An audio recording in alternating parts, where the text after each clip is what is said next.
Well, what? Don't start with me, I will time you out. But anyways, hi chat! How you been? Missed you guys. Let me try to connect everything.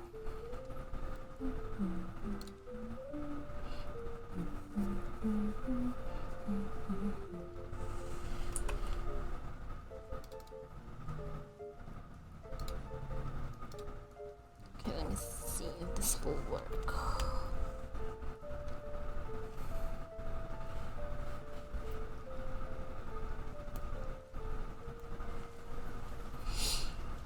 What's started Mongo? Oh,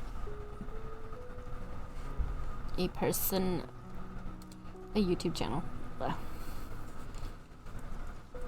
Basically documentaries of crimes, usually murder. So we're gonna try to listen to that instead of music while we go for it. Okay, so let me try. Let me see.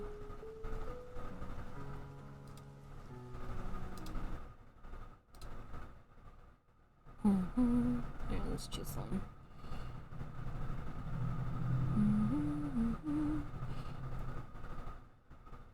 Oh yeah, me too, but I usually watch those as Kenji reacts to them or someone else. Dun, dun.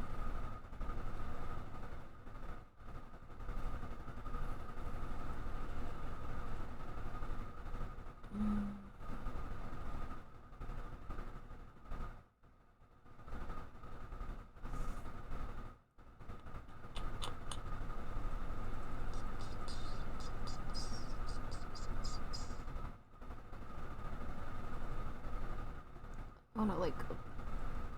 Okay, I think we'll do this one. Ah! Some friend groups have tiers for emergencies. One friend group said online they have specific codes, like the cops do for their emergencies. Yeah, I got it to work. It's urgent. I'm at the store. I'm trying on an outfit, and I'm waiting in the changing room while did a there's lot of line research. forming outside to see if I should buy It these gave me a clothes headache, and you but need to hey, help me. I did it. 951 is you just Okay, let me found out that the get rid of person you went on 2 dates with this. has a full-blown family. 911 Okay, hold is on. you just found out that your dad has a side full-blown secret Look family. at that. Obviously, those are very extreme examples, and I'm sure it doesn't apply to high schoolers. But the 10th graders that Carly hangs out with all have their little emergency system. A bit more, And okay. that is to basically just mass text all of their friends telling but them, my these- life is falling apart, you need to help me, end quote, I fucked up. March 19th, 2024, Like- that's exactly what 14-year-old Carly Gregg texts all her friends after school one day. Why isn't it And they showing start up? panicking. Where's the- Recently, Carly had just been all over the place. She's been drinking Germex, the hand sanitizer. Technically, the whole thing was a prank. I'm They just were like, trying to hey, get I my dare you to drink the iPad hand to- sanitizer as a No, joke. no. At least it was supposed to be a Funny joke, but then she actually thing. drank it. Don't wanna. Yeah, and there was that incident where she brought a knife to school and then she stole the exam Okay, hold answers off the teacher's desk. If she's saying Like this that? is an emergency now, it's probably very serious. What's going on? Carly responds, I fucked up. I need help. I need help. When one of her friends asks, why? I can't tell you why. I'll restart Another the guy video friend also asks, once should I get call everything 911? set up. I just To which need- Carly responds, Why you can't isn't do this that. working? One Good friend for now, hops see you up on later, his but bike into and the starts emergency. making his Okay, way thank you. over. Another friend, she gets dropped off by her dad Okay. because this seems very serious. And when she gets to Carly Gregg's It's front door, working, Carly's so why standing isn't there. it She does not showing? appear to be in the middle of an emergency. In fact, she seems calm. So what was all of that? Okay, give me. Carly asks her, are you squeamish? I need you to not freak out. I'm not gonna freak out. What's going on? You're not squeamish, right? Okay, Have let you me ever do that seen again, so, a dead body?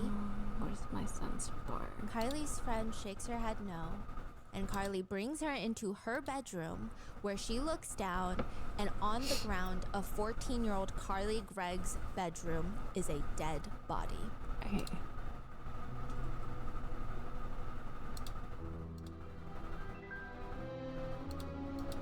Okay, there we go. There we go. Alright, alright. Now let me start the video again so we can actually listen. Bada bing, bada boom. Some friend groups have tiers for emergencies. One friend group said online they have specific codes, like the cops do for their emergencies. 971 is, it's urgent. I'm at the store. I'm gonna try to trying work on an on outfit my and I'm waiting in the changing YouTuber room model. while there's a line forming outside to see if I should buy these clothes and you need to help me. 951 is, you just found out that the person you went on 2 dates with has a full-blown family. 911 is, you just found out that your dad has a side full-blown secret family. Obviously, those are very extreme examples, and I'm sure it doesn't apply to high schoolers. But the 10th graders that Carly hangs out with all have their little emergency system. And that is to basically just mass text all of their friends telling them, my life is falling apart, you need to help me, and quote, I fucked up. March 19th, 2024, that's exactly what 14-year-old Carly Gregg texts all her friends after school one day, and they start panicking. Recently, Carly had just been all over the place. She's been drinking Germex, the hand sanitizer. Technically, the whole thing was a prank. They were like, hey, I dare you to drink the hand sanitizer as a joke. At least it was supposed to be a joke, but then she actually drank it. Ooh, a body drawing. Yeah, and there was that incident where she brought a knife to school and then she stole the exam answers off the teacher's desk. If she's saying this is an emergency now, it's probably very serious. What's going on? Carly responds, I fucked up, I need help, I need help. When one of her friends asks why, I can't tell you why. Another guy friend asks, should I call 911? To which Carly responds, you can't do that. One friend hops up on his bike and starts making his way over. Another friend, she gets dropped off by her dad because this seems very serious. And when she gets to Carly Gregg's front door, Carly's standing there. She does not appear to be in the middle of an emergency. In fact, she seems calm. So what was all of that? Carly asks her, are you squeamish? I need you to not freak out. I'm not gonna freak out. What's going on? You're not squeamish, right? Have you ever seen a dead body? Carly's friend shakes her head no, and Carly brings her into her bedroom where she looks down, and on the ground of 14-year-old Carly Gregg's bedroom is a dead body.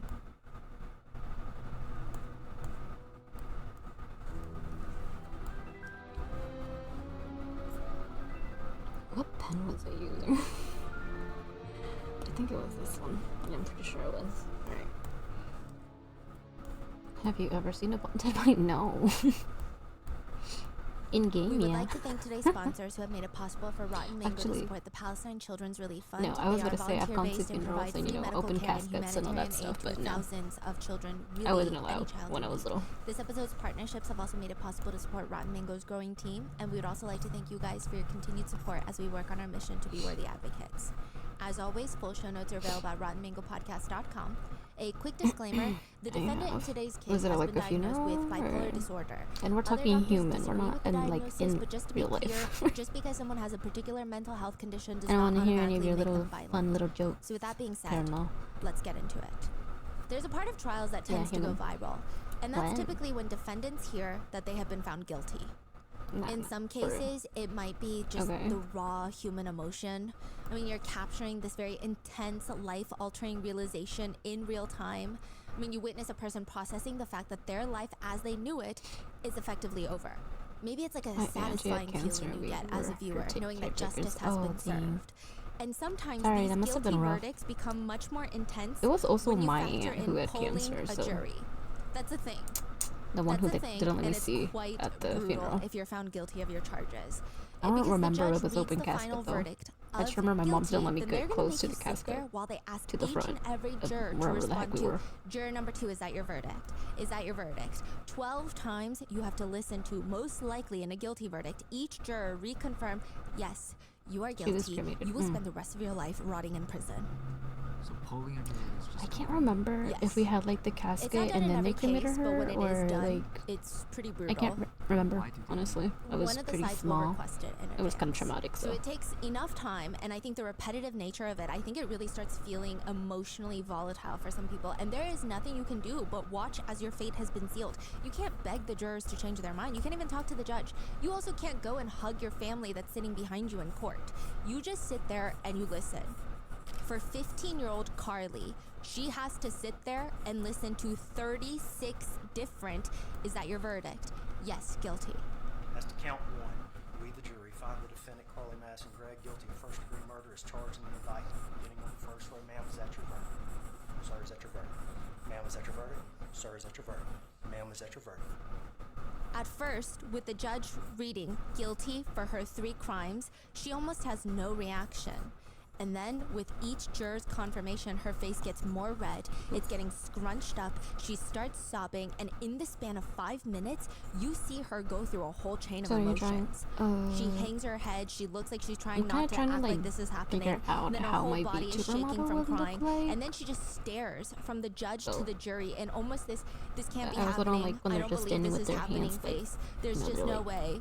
She keeps looking at her family sitting behind her, but they can't do anything for her. When they're Just just, like, 6 months ago, 14-year-old Carly Gregg is Student of the Year at her high school. She skipped a grade I and was don't one of the highest like academic when the achievers hands in are her like that, entire so, school. like- Everyone said she had a lot of friends and was quite popular.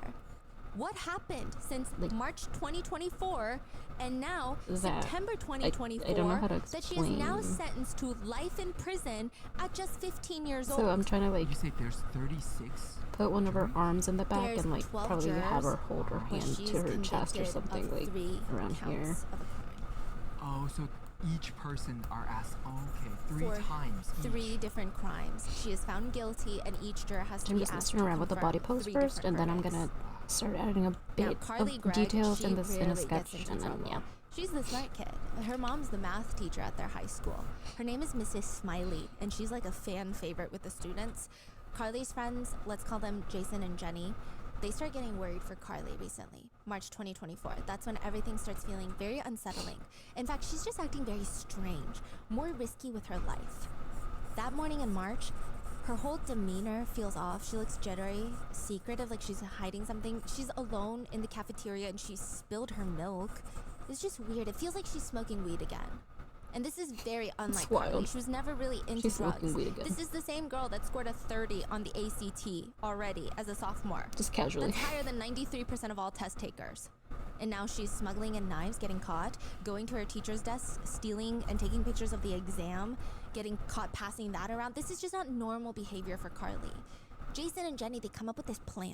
Today, they're gonna distract Carly and tell her mom everything. Okay, I'm trying to, like, It's look gonna at be my an own hand to intervention. see how it would Will Carly look. be mad at them? Probably if she finds out that it was them, but this is gonna help her in the long run get her act together.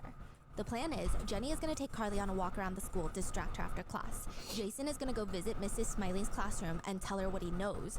And Jason's smart with it. He even tells Ashley Smiley, Carly's mom, don't confront Carly about it today, that she's hiding weed vape pens in her bedroom. I just don't want her to know that it was me and Jenny that told you this. He thinks as long as Mrs. Smiley listens to him, everything will be fine. Everything's going according to plan. School is dismissed, and as Jason bikes towards Carly's house to check up on her after school, he sees police cars all parked outside. That day, from the morning Saying the no high school drugs, bell rang, kids. a series of events would take place that would end in murder. Carly crawls out of the storm drain. You know those little parts next to the sidewalk that has Oh. a gaping hole in the ground? And you get nervous anytime your dog walks anywhere like 10 foot near it? Yeah, 'cause you can think you'll crawl into fall. those. Yeah, It's I not know. advised. It's for creepy. storm water to drain so that your street doesn't get flooded. But You crawl out underground? yes, it's cramped, it's confined. There is typically a ladder. It's typically very dark, very cold. how she There's looks. probably lots of rats and Imagine very that. uncomfortable. It's gonna smell incredibly foul down there. And by the time she's crawling out, there's people waiting for her. She's soaking wet. I mean, considering the circumstances of, you know, It's not crawling out of a drugs. storm drain, Yeah. she's remarkably calm. She looks a little confused, a little uncomfortable around these strangers, but that's to be expected when you get arrested and your hands are getting swabbed for gunshot residue. You did a character And sheet, she's short. yeah. She's like maybe not even 5 feet Tried tall to in at some of 14 these years old. She's sketches, got yeah. this short brown bob. She's wearing a Nirvana shirt, and she asks the officers, "What is this?" It's GSR. It shows which hand you shot with. It's not like directly her hair. Obviously, you fired with a pistol, Oh, correct? this is Yes, sir. the concept She's of very my polite, almost character. kind of nonchalant. Like Like, if you were legit to go to a the recurring hospital and nightmare, they ask so. you to take your weight, it's uncomfortable. You're not feeling the best, Turned her but you're into a being polite character. and you're letting them help you. They ask her, "Which hand did you shoot with?" "Oh, I don't remember." And as they're swiping her hands, she asks, "Is my stepdad okay?" Okay, let's- "I don't know, baby. I can't talk to you about that." That's how a cop responds. I don't know, baby. Yeah. I do think he doesn't mean it, strangely. I think it might be a southern thing. This is in Mississippi. Oh yeah, totally a southern. I don't know, baby. I can't talk to you about this. Are you okay? Yeah. Oh. The police step aside to talk to each other out of Carly's view about what just happened, discussing which facility they're going to take this teenage girl to, and one cop turns to the other and says, she doesn't even know about her mom. She's over here asking her about, is my stepdad okay? When police were called to their house, they had So found and Ashley, she doesn't have the human geometry ears, teacher, but I just Carly's did mom, them dead. so I could like, Her you know, stepdad line up Keith the had face. been Well, shot, the and cop just Carly gave me had the been pic. missing. She was found in the storm drain, not even like I an hour get later. you, but I do feel like it's So like what a happened? People don't know what happened. The country-ish police need to kinda figure it out. situation, you know? And all the answers are in this small I've been camera called baby, that's but, hiding like, inside the strangers, refrigerator. not It's in, like, in a creepy normally way. placed inside the And usually refrigerator because why Americans, would one so need a I feel like camera it's a in the refrigerator? Midwestern That's thing. very odd. It's normally up on a It high shelf in depends, the kitchen, honestly. so you can see the whole back He didn't door. give You me can the see ick, the but I kitchen. can You can feel. even I'm in see a Texas, little I've bit never of the heard that. living room just outside. I have, But they my find area. it behind Yeah. stacks of water bottles in the kitchen as if someone was intentionally trying to get rid of this camera. In the refrigerator. Yes. Because I guess the police would look in the trash. Is it like a ring camera? Yes. And the police import the footage and they start watching. And I'm sure it's strange for authorities to watch footage from inside someone's house. It's just weird when you watch someone move about their space. This is publicly But available. it's usually I'll insert women. it Now in that I the think video, about it, but yeah, no. it's just, it's odd. Man did 'Cause that to me, I'd be like these are that, actions that people have when they think nobody is going to perceive them. Their faces are usually different too because they're not trying to smile or make certain faces because they're around people. They're just more relaxed. The police click open the first file from that day, and at this point, this is what the police know. Ashley and Carly, You they really have had a can't say tense stuff car as ride a man. home, No, for real, you considering one of can't. Carly's friends told Ashley that she was having You wouldn't problems be with trying to weed do it, and like, had a in a burner fatherly phone, and way. she had weed vape pens No, hidden yeah, in her 80, bedroom, 90, yeah. and it's You can likely get that away with Ashley that if you Smiley, don't the say it in, mom, like, a super was going to creepy go voice. look for those weed pens in Carly's room once they got home. And they know that Ashley Smiley, the mother, the math teacher, is found dead in Carly's room. So it's safe to assume that she's in there right now when the video starts playing, because she's not in the video. You see Carly letting the family's 2 golden retrievers in from the backyard, and she's walking in through the back door, but her demeanor is interesting. She's almost sneaking back in. She's walking through the kitchen, but she's careful about each step, trying to listen while quietly going towards the living room. She's standing in front of the living room. She pokes her head out to the right, then to the left, and then she listens briefly and then starts swiftly, quietly moving towards the left. She comes back into frame holding something behind her back. Does she hear someone? Is it like a possible intruder? What's going on? At this point, the dogs are roaming around freely in the house. Their tails are wagging. They're completely oblivious. They're having a good time. Is there an intruder? It doesn't make sense, right? You see Carly go from the left side of the hallway, pass by the kitchen to the right side of the house, holding what appears to be a gun behind her back. Then, So on the camera? yes, you don't see the gun that well because she's hiding it, but it appears to be a gun because right afterwards you hear a loud gunshot. Dang. Then dogs start pacing. Then you hear a high-pitched squeal of some sort. It sounds like someone had been shot and they're squealing. Then another 2 rounds go off.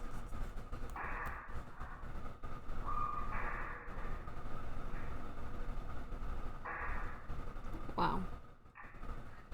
And for a brief moment, everything in the kitchen freezes, and then the dogs start pacing. The dogs are so anxious, they're confused, they're trying to figure out what's going on. Carly walks back into the kitchen, calm.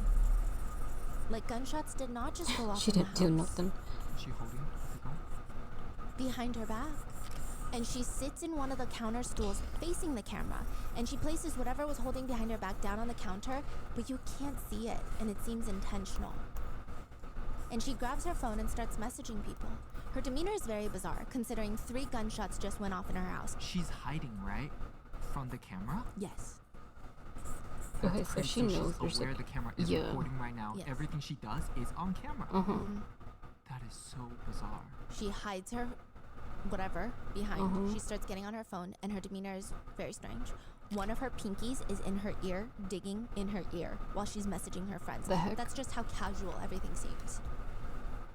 And then you hear someone kind of moan for help, but I think because of where the gunshots were, it sounds like someone's last breath. Dude. But it almost sounds like a humming noise, like someone's Oh. singing. It's a little Unsettling considering when you know in hindsight.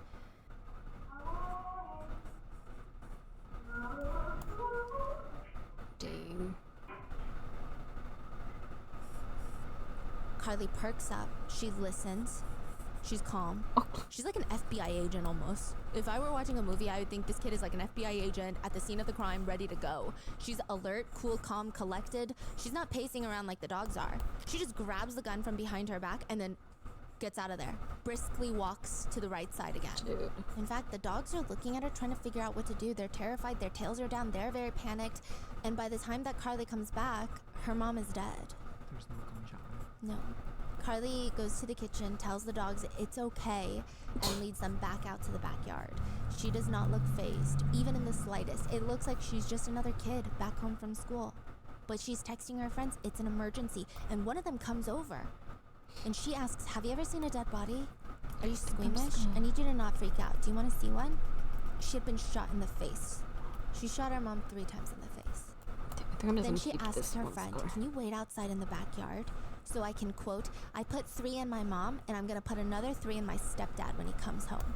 Why? She had even taken her mom's phone and texted her stepdad, you almost home, honey? Question mark. Dang.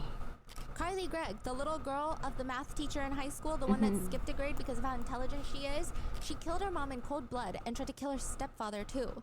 So what the hell is going on in this house? I don't understand. She doesn't end up killing Heath, her stepdad. She ends up shooting him. The bullet grazes his trap muscle on his shoulder and he manages to wrestle the gun from her. And she flees the house, hiding in the storm drain. What's going on with the friend? Do we have any details on what happened? Traumatized. They didn't expect to see a dead body, and now they're like, Carly has a gun and she's telling me to wait in the backyard, so I'm just waiting in the backyard because I don't want to be shot if I'm running away. I mean, they didn't say exactly like that, but it's pretty clear that's what happened. Yeah. Now, when a 14-year-old kills anyone, one of the first questions is, okay, yes, but are they insane? Because any other option doesn't make sense. 14-year-olds aren't inherently evil, are they? I mean, how can they be? They look so young and naive. She must have some debilitating mental condition that makes her legally insane, right? Yeah, why do they always? Carly kept this journal where on March 12th, so a week before the incident, she writes, I think I had a psychotic break earlier. The whole ordeal was quite silly. I actually spoke with one of the voices in my head. Well, I didn't hear them until earlier today, but I only do then. My particular friend and I were practically screaming bloodthirstily and ravenously. I mean, thank God physical confrontation was not fruitfully possible. Bro, that's I sound crazy. creepy. I need to get back into the habit of journaling. I think it's good. I haven't quite decided if I will bring this stupid thing to my therapist tomorrow.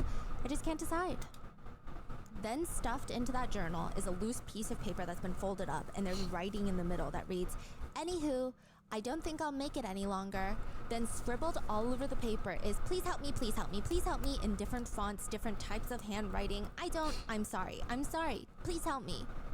When asked about this piece of paper, Carly claims she has no idea what anyone's talking about, making it seem like she does not recall writing anything like that. She's plain crazy. Then another page in her journal reads, what do I believe? There I is no think we all God. have voices. Heaven and hell are fake. You don't need family. Writing your own destiny, loving yourself, don't belong to anyone, never be alone, go to your place of comfort often. Sometimes you must blend in but never forget. It's okay to be evil. Sometimes you must jump into the dark to truly see the light. Bro. Death is inevitable. I mean, Another one reads, water, fire, earth. I choose fire. It's powerful, beautiful, and deadly. Those are the traits I desire, so I choose fire. Another one reads, do I have schizophrenia? Am I having a psychotic break?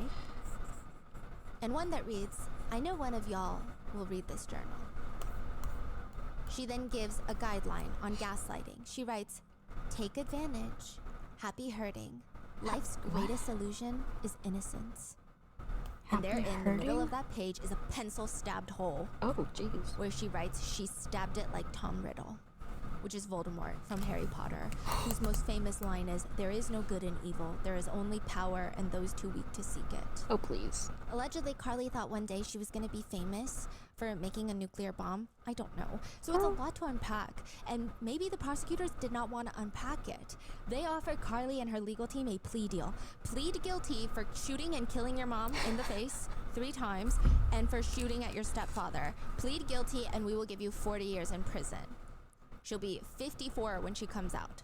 This is why my mom Or told the me other not to read option Harry is Potter. murder trial. It's your choice. The ball is in Carly's park, and the judge tells Carly think very clearly about this, because either she gets the 40 years, she could be 54 when she gets out, or the jury could either acquit With the her, meaning movies. she gets no time, or the No, court I could wasn't sentence allowed the her to movies 2 either. life She was like, la magia, for mi. murder and attempted murder, and tampering with evidence. Vamos a ver cosas mágicas de brujería. Get out even earlier than 54, no?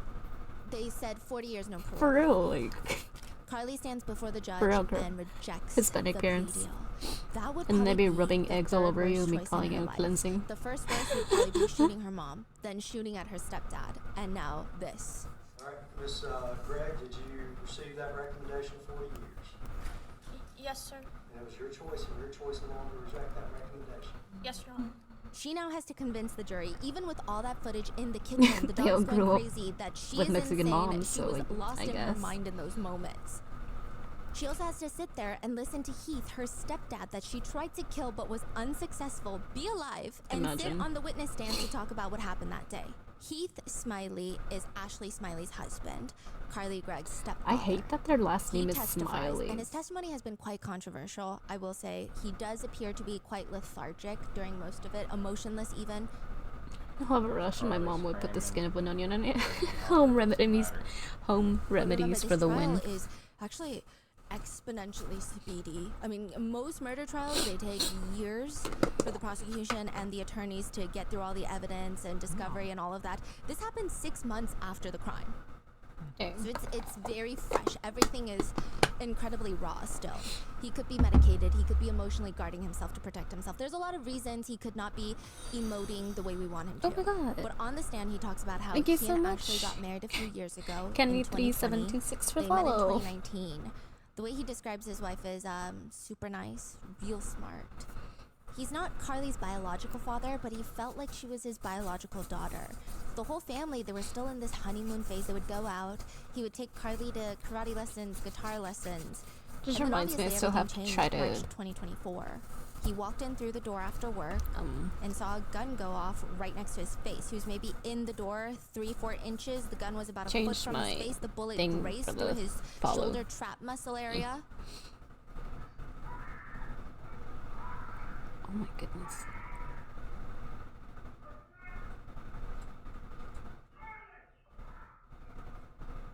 And Heath's 911 call is played for the court where he does not sound like himself. The 911 operator kept calling him ma'am. Ma'am. Very incredibly distraught. It sounds like the adrenaline is overpowering and he can't even control his breathing. He isn't even able to tell the operator his address. He's just screaming. He's screaming that his stepdaughter had shot him. He managed to take the gun from her, but she ran out the back door. And Carly is the most emotional during the entire trial when she hears Heath's 911 call. Probably more emotional than when she is being read her final verdict. Really? Yeah. What was her emotion? Just snot dripping down her nose, sobbing. Your daughter tried to shoot you. Why though?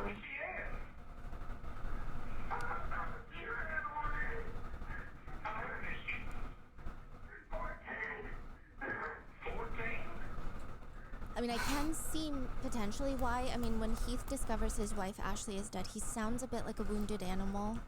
I mean, I say that to paint a picture for you. It's pretty heartbreaking. He screams, she killed her mom, she killed her mom, she's dead on the floor of my daughter's stepdaughter's room, she's on the floor. When the dispatched officer arrives at the house, you can hear Heath screaming inside the house. Obviously, He's finally she's able not to showing open any door. He can barely remorse. stand up straight. Once he gets out the front door of his house, he falls onto the ground. He has his back up against the wall. He can barely talk.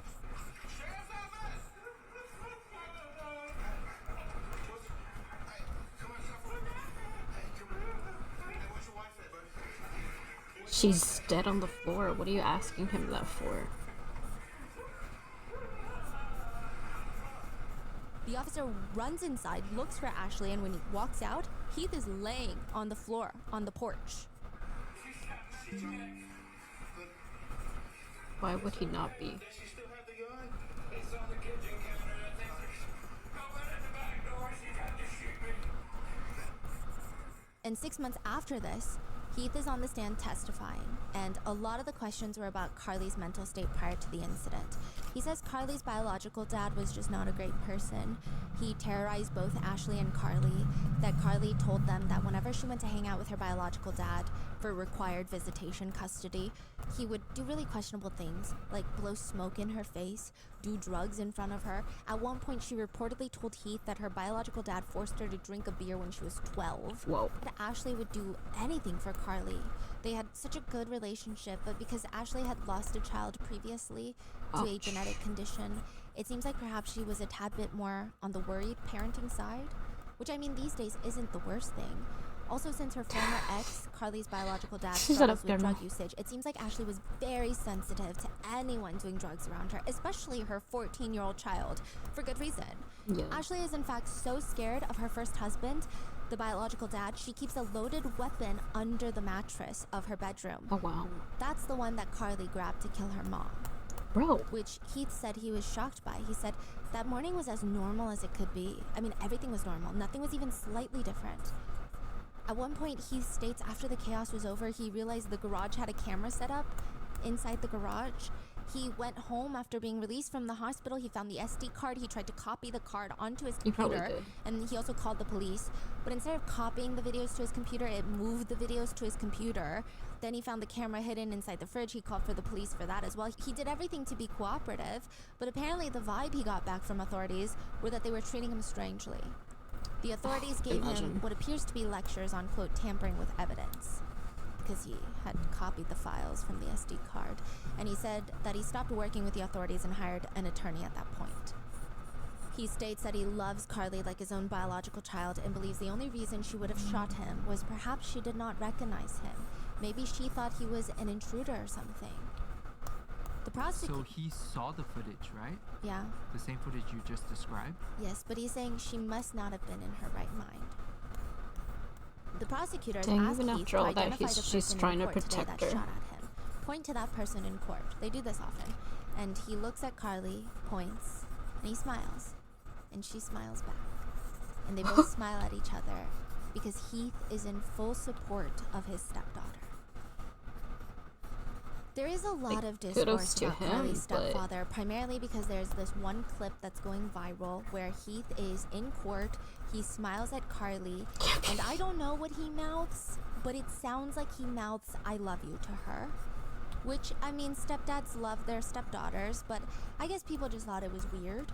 So there is a lot of discourse about the stepdad. And I do want to mention that this is not normally something I would include in one of our episodes. I think it's really dangerous to talk about these types of theories that have no proven basis yet or ever, but it's just such a big part of the discourse of the case that it would be nearly impossible to bring you a comprehensive overview of what happened without including it. And a lot of it has to do with the interactions during the trial.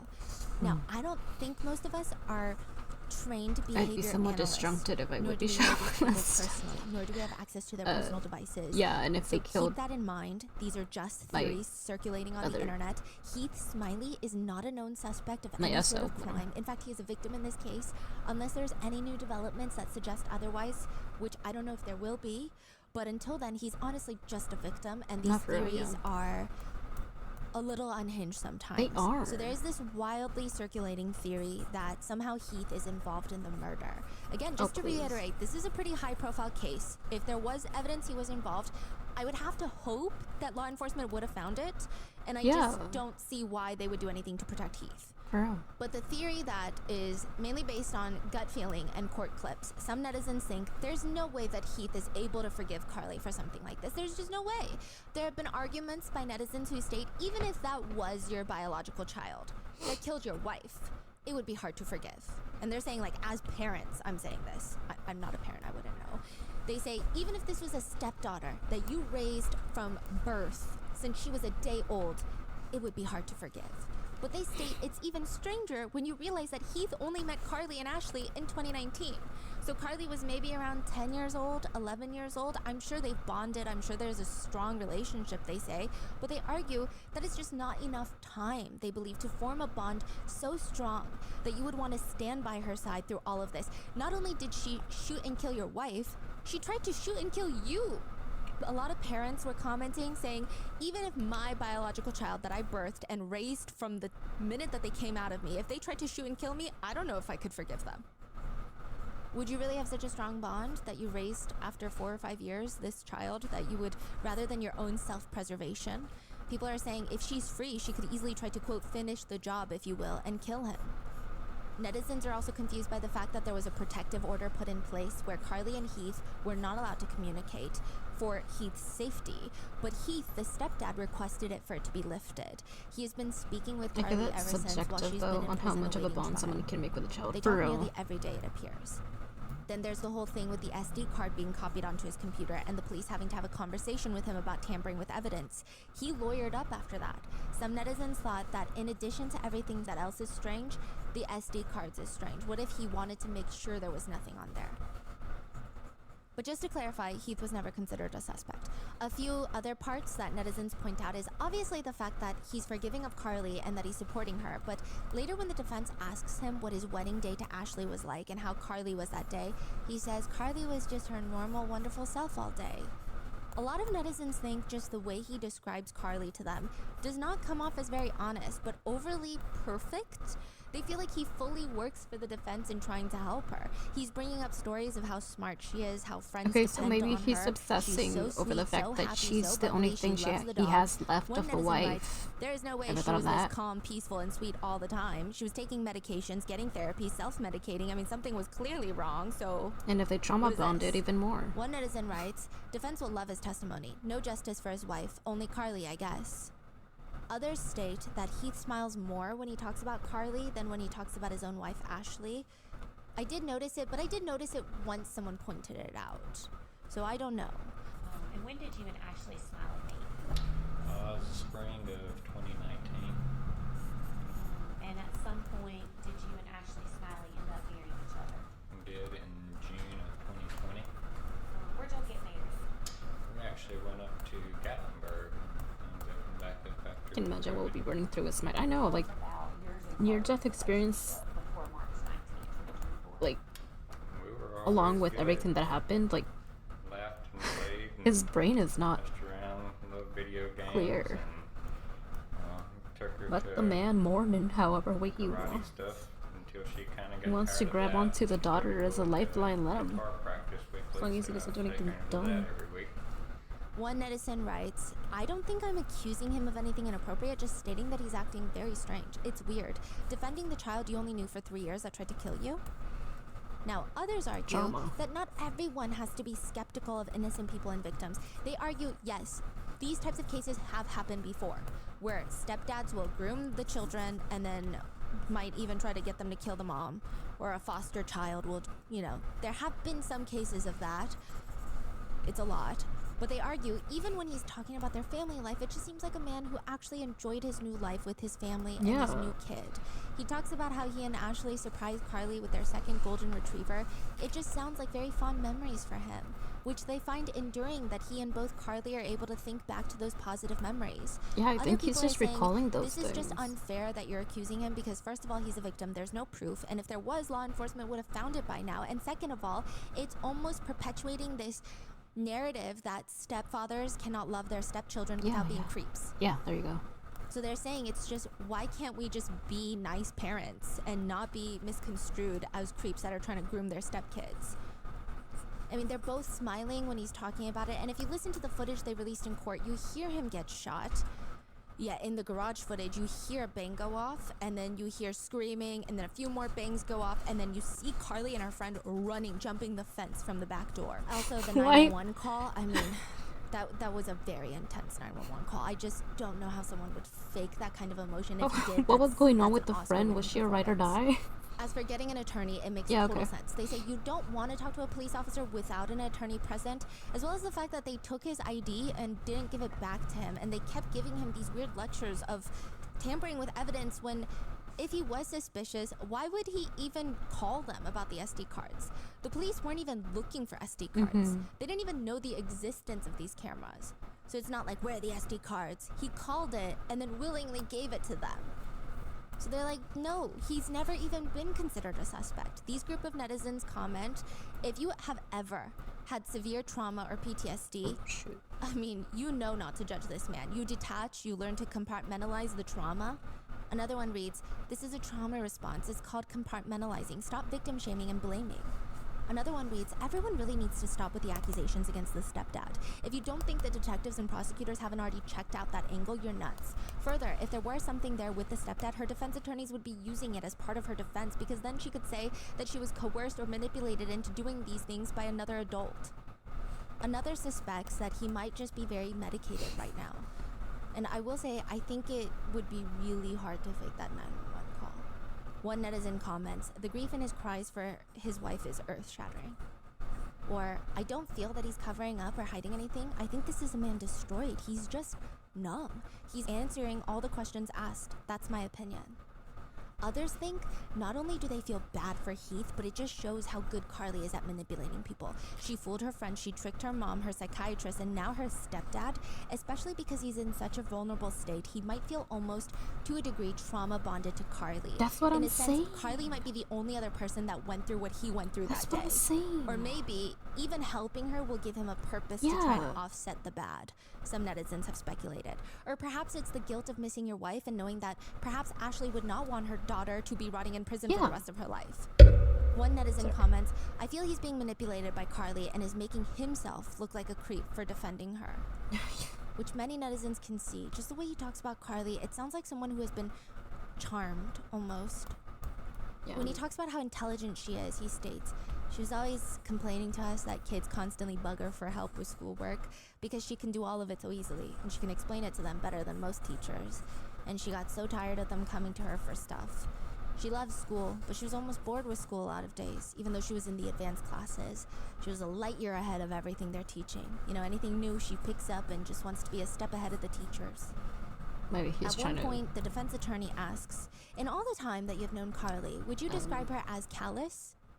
No. make her seem more Calculating? innocent. No, not except with math.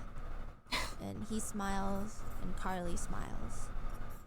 So Carly's grandparents have also been in attendance, Ashley's parents it seems. She smiles at them whenever she comes into the courtroom. So people use that as proof that Carly's just very manipulative, it seems. Do you see the grandparents' reaction? Yes. Not in the high emotional moments, but when she smiles at them, and they're typically stoic and smiling back.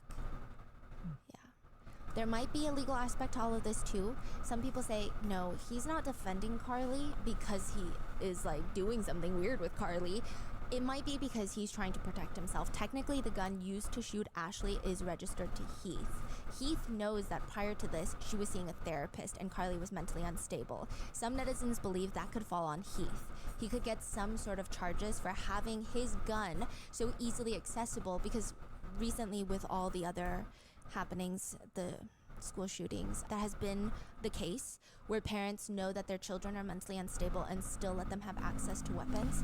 They also get charged, which rightfully so. But some people think he's doing this defensive, like, no, nothing was wrong, so that he doesn't get legally held, potentially, for having her have access to these weapons. So some people are saying it's not a weird thing. He's doing this for his legal thing, and that's probably why he also got an attorney. I don't know about this theory. I don't know if the police would have charged him with anything, but a lot of netizens have been pointing it out. Also, there were a lot of guns in that house. There was also a shotgun and an AR, unloaded, but in the closet. Dang. But still, one netizen writes, hearing that the gun was unsecured under the bed, it feels like all of this could have been prevented or reduced with proper gun safety. Actually, yeah. So that's one of the theories. And then I will say a good chunk of people fall into the category of, I don't know, but it's definitely weird. They comment, very weird reactions from the stepdad, but I guess people deal with trauma differently. I don't know. One of the reasons that this case starts going viral recently is not just her interactions with her stepdad, whom she tried to kill, but Carly has very interesting court appearances, and she just behaves a bit interesting. A lot of netizens have opinions on how she looks, what she's wearing, how she cries. So people point out that she was arrested in a Nirvana shirt, and her hair was in this almost sporty looking bob, but now she's got this bob with bangs. She is kind of leaning into this doll girl type of aesthetic. Oh. I don't know. Obviously, nobody expects her to show up in court with her Nirvana shirt on, but some netizens think that she's clearly dressing in a way that is very reminiscent of Catholic schoolgirl outfits. Plaid dresses, collared dress shirts, cardigans with gold buttons all the way, frilly sleeves. Some netizens comment, who thought dressing her up like an 8-year-old would be believable? I don't know. The outfit makes her look more evil. The little Catholic schoolgirl thing does not work on us. I'm sorry. They also say with her hair, the short hair with the bangs and the outfits, they say she looks like the girl from the movie Orphan, which makes this creepier.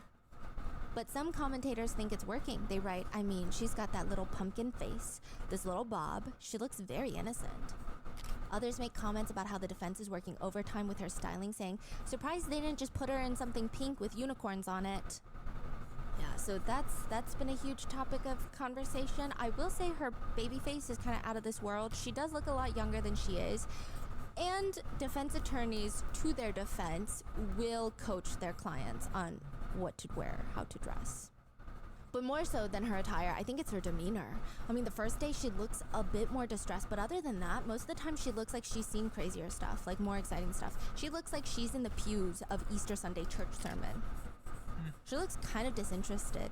She's very emotional during Heath's 911 call when that's played. She's pretty engaged when Heath is on the stand. And she's the most locked in when the defense expert, the psychiatrist, goes up there to talk about how mentally unwell she is. What is she doing? She just locked in? Locked in. So fascinating. Like, what are they saying? Just talking about her. Just that she has potentially schizophrenia, she's bipolar, she was not of her right mind. Over the last 5 years, she fought about 60% of her time in a depressed state, about 20% of her time in a hypomanic state, and about 20% of her time in a normal mood state. So I gave her the diagnosis of bipolar 2 disorder. The locked-in is weird. She's fascinated by how someone perceives her, how this expert perceives her. There is an authoritative look to her when she's locked in. It's not like, oh my gosh, I'm so nervous, what's happening? Like, I don't understand these words he's saying. It's almost analytical studying, which is it was a little creepy at times, yeah. It was a little unsettling. She does giggle and smirk a lot during the trial. There was one time... What? Okay, there was one where the prosecutor's expert went up there and he's talking about, yeah, I don't think she's crazy. I read through her journals. I spoke with her. I'm a psychiatrist. I don't think she's crazy. And like the whole Tom Riddle thing, that's from Harry Potter. And he's talking about the connections with Harry Potter and all these villains. She seems to have an obsession with villains. And she just smirks. I have an A full obsession smirk. with villains, and I'm not going around killing Riddle people. is from Harry Potter series, and he turns into Lord Voldemort. He's evil, and so in her journal she talked about Harley Quinn, war crimes, Tom Riddle. So Sometimes she's giggling with her attorneys. I don't know if they're writing something, but she'll just giggle. She scribbles something on a piece of paper, her defense attorney, and I don't know what the context is, but she thinks it's hilarious and she just starts giggling. It's just not appropriate. Another point of frustration for netizens is she really only cries when someone calls her a victim of some sort. She just can't help but cry. And there are other times when her defense attorneys talk about how close she is with her mom. She starts blinking rapidly, her lips get thin, and she starts nodding up and down like, yes, we were. A lot of people feel like it's very forced. The way Can you she tell said me? it. She also does this thin-lipped, looking down, shy smile when the defense talks about her grades and how smart she is. Like, oh, stop, I'm embarrassed. Or when the defense talks about how she's not a deranged child, she's not a troubled child, she does these strange little no head shakes and her lips are thin, like she's trying to cry and she just shakes her head no. It's just, it feels like she's very performative for the jury. And it just doesn't feel natural. A lot of the It's not working. No, a lot of the comments read, me when I force myself to cry. Sometimes she have these moments where she just looks straight into the camera of the live streaming court stuff where it just feels like she's breaking the fourth wall. The whole thing is unsettling. She'll just stare straight into the camera. Many netizens also point out that she just cries at weird times. I mean, she could be in her head, but she'll just start busting out into tears while they're swearing in a witness, like a random witness, like a police officer, who's probably not gonna say anything crazy.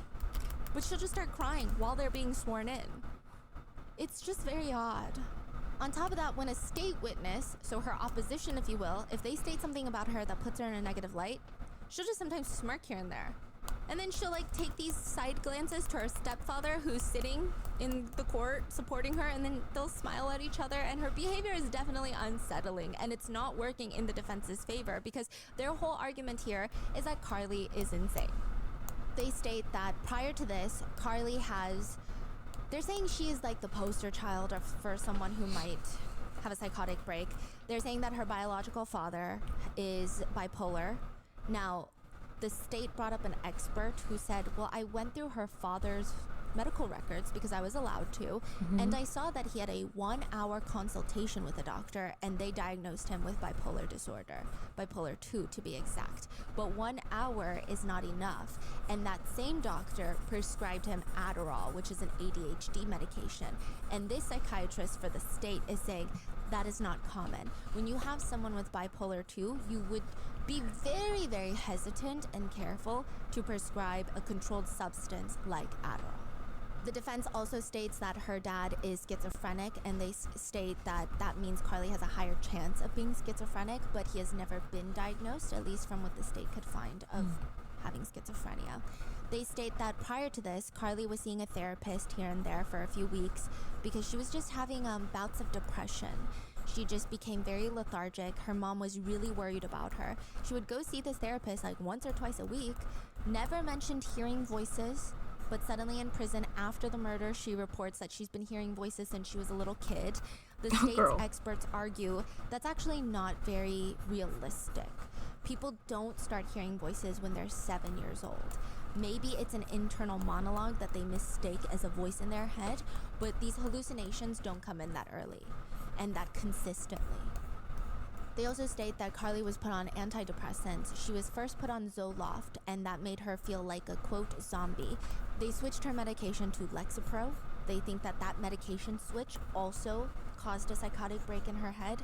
The state is arguing Lexapro usually causes self-exit ideations, not homicidal ideations. So this just doesn't make sense either. Like, are we really pulling the Lexapro defense? Because it doesn't really work. The defense also states the weed, the self-medicating, was also very volatile for her mental state, which most people argue it's just weed. She should not be doing it at 14, but it's just weed. And a lot of comments were saying if she was doing meth, cocaine, crack, all these things, I might be like, okay, yeah, that could probably cause a psychotic break. But weed, people were saying it doesn't make any sense. They also state that coupled with sudden disappointment that she knew her mom was feeling because on the way home she found out that her mom found out that there were vape pens in her room, she didn't want to feel that disappointment because she loves her mom so much that it rendered her into a state of psychosis, and then she murdered her mother in a state of psychosis. So would I say out of all the insanity defenses that I've researched before, is this a good one? I would say it's probably one of the worst ones. Especially for a 14-year-old, I feel like you could have done an okay job considering her age. Because she's already 14, she's been in therapy. I feel like there would have been a lot of ways for a good defense attorney to try and spin a whole story about how she's unwell. I don't think it would have been believable in the end, but these defense attorneys were very questionable. Really? Yeah, I think they were probably, one of the worst defense attorneys I've seen. And the biggest thing is, the defense states that before Carly shot her mom, she blacks out, doesn't remember coming home, okay?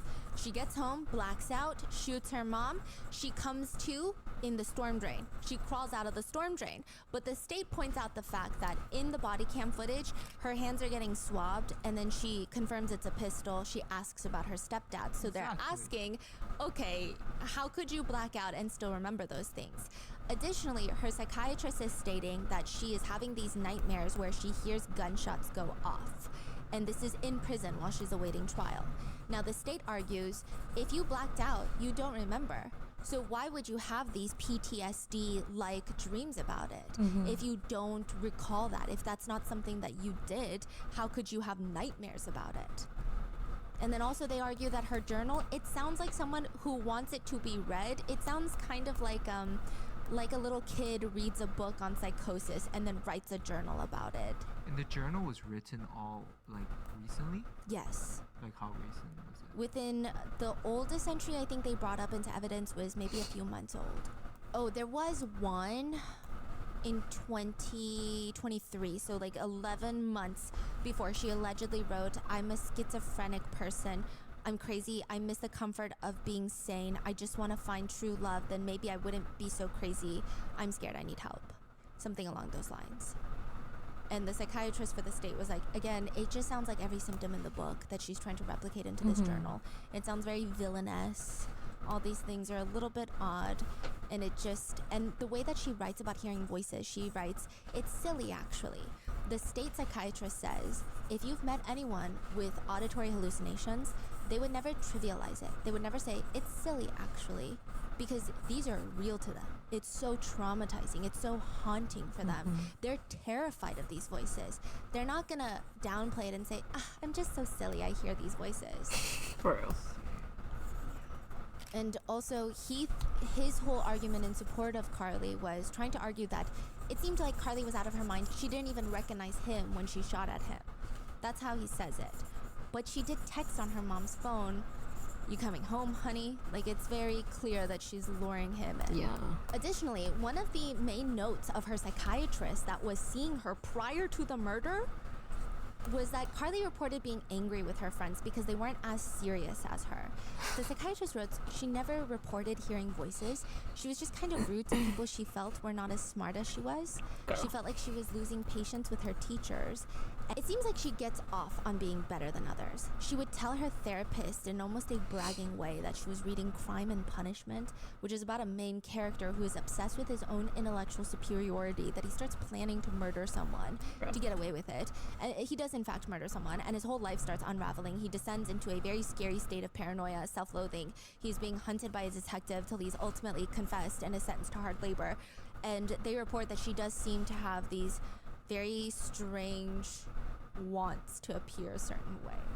But that was about it. Other than that, she seemed a little depressed. The state argues Carly likely heard her mom in her room finding her vape pen. That's why she was listening. Then she walks with purpose quickly directly to where the object is that could kill her mother. In her mom's room is the gun under the mattress. To me, that sounds like an intact motor function. It shows coordination and it suggests a specific intent. She did not walk to the kitchen and grab a banana, which is something that many psychotic patients would do, like when they're in psychosis, in a state of psychosis. A lot of the times when people are in a state of psychosis, they don't harm others, they end up harming themselves by accident. She walks directly to where the sole object is that could kill her mother, retrieves it. In a very methodical manner, she peeks around the corner while hiding this object. These are high-functioning things that take several areas of the brain. It's almost predatory, in my opinion. That is the statement of the state's expert. And even with the 2 shots to Ashley's brain, he believes it takes marksmanship that shows a high level of brain functioning to shoot someone in the head like that. He says if he were to describe the crime, the psychiatrist states the word would be diabolical. And in fact, he states Carly is actually quite charming and manipulative in a sense. He says she's very likable. I liked her. I don't like saying any of these things. Wow. So with the closing statements, the defense states, if Carly is so diabolical, so smart, so callous, why is this so dumb? Essentially, they ask, nothing about this looks like a well-planned out scheme. Much of what she did seems senseless. Why plan to shoot your stepfather and invite friends over? That makes no sense. Why wouldn't she immediately just run away? If she's I hope sadistic, none of us are then- ever judged by the worst moment of our lives, but rather our whole lives as a whole. And when you look at the facts of this case as a whole, and the picture of who Carly Gregg is on the whole, you'll see this wasn't a bad kid. This wasn't a kid who was enraged. This was a kid experiencing significant mental health issues and health issues that were running in her family that we know are hereditary. This is a kid that was compliant with the medication that she was put on. However, that medication caused her symptoms to worsen. And while she was having a state of psychosis, in that episode of acute stress, she lost herself in what was the perfect storm. I'm asking you, for those reasons, to please find Carly Gregg not guilty by reason of insanity and finally quell this storm for Carly Gregg and her family. The prosecutors state, the defense wants you to believe that from The time she took the dogs out, she blacked out. Well, that's a real convenient time to be blacked out. But she still has the wherewithal to enter her mom's code into her phone and text someone specific, and that specific person is her stepfather, Heath Smiley. When are you gonna be home, honey? They go on to argue, yes, she has mental health problems. Quote, those records state she has anxiety and depression. Ladies and gentlemen, it's indisputed that anxiety and depression don't cause you to kill someone. As for her hearing voices or having lapses in time, you did not hear that from any provider that's ever seen Carly before the crime. Was it a perfect plan? No, nobody ever said it was perfect. That's why we're here, but that is not insanity. In the end, Carly was found guilty. They are appealing her sentence, but a lot of netizens have a lot of thoughts, even with this verdict. The netizens who believe that Carly should have been found insane, not guilty by reason of insanity, they write, damn, some of you guys are brutal, she's a baby. She doesn't even have a fully developed frontal cortex. Things happen to children that develop these behaviors. They're born innocent. She's remorseful. It happens sometimes.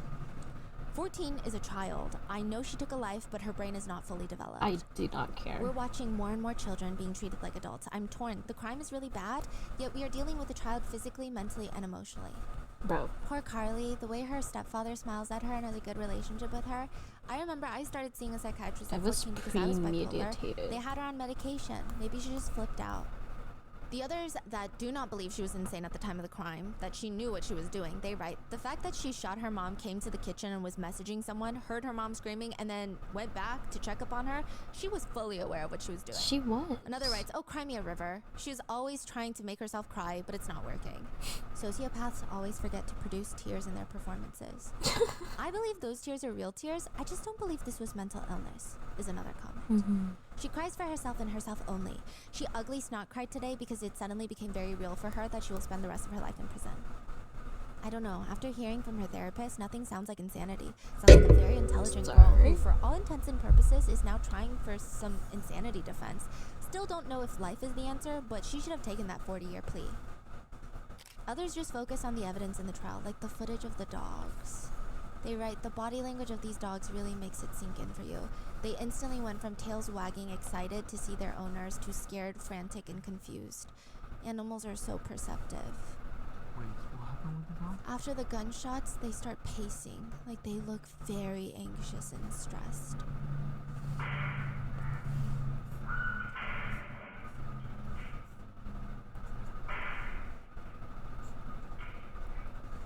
Others are just using that as a chance to bully a 14-year-old. They write, it's the chin pimples for me. Hope they sell Proactive at the commissary in prison. Bro. Others are just talking about her strange courtroom cries and smiles. They write, it's the fake convulsions and strained face for me. Others think Carly is enjoying the trial, and they write, look at her. She's both horrified and fascinated by what she's done. She has been sentenced to life in prison for the murder of her mother, the attempted murder of her stepfather, and 10 years for tampering with evidence. Her attorneys have expressed disappointment, and What temper with evidence? Oh, hiding the cameras. Oh. Yeah. They state that Carly knows this is not the end, meaning they're going to be appealing the verdict, which could be possible. I imagine if she claims ineffective counsel.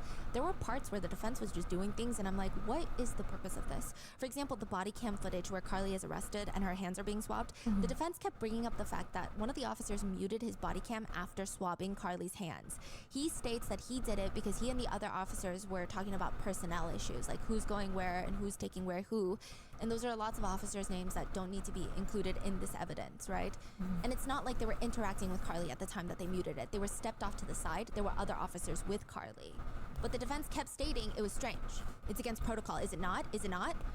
And everyone was like, I mean, it is. He did break protocol, but what does that have to do with Carly? Yeah. Because it's not like he has any incentive or motive, or there's no suspicion that he was trying to help Carly, not help Carly in any way. Yeah, it's unrelated, right? Yes, but they were just kept going on it. Like, admit it, you broke protocol. A lot of the expert stuff didn't make sense. They state that she was diagnosed after the murder with bipolar 2 and was having auditory hallucinations her whole life. But auditory hallucinations can happen to those with bipolar 2, but aren't as common. So everything just felt very wishy-washy. I don't know. She could have bipolar 2. She could have been having auditory hallucinations, but nothing made sense. In fact, they just basically went up there and read someone the DSM-5 is what it felt like. They were like, you know what? It could have been this, which symptoms include blah, blah, blah, blah, And blah. DSM-5 is the Diagnostic manual for psychiatrists. It just felt not specific to Carly and just more so a regurgitation of information of things that could possibly happen to someone when they have maybe certain conditions. It just didn't make sense. And some comments just read, "This is justice. She could have admitted guilt and gotten parole after 40 years, but she didn't. She didn't admit anything, and now she gets life in prison and will never be released. She chose this." Another comment reads, "She is truly shocked. She thought because she was 14 and looks 12 that it was going to go in her favor."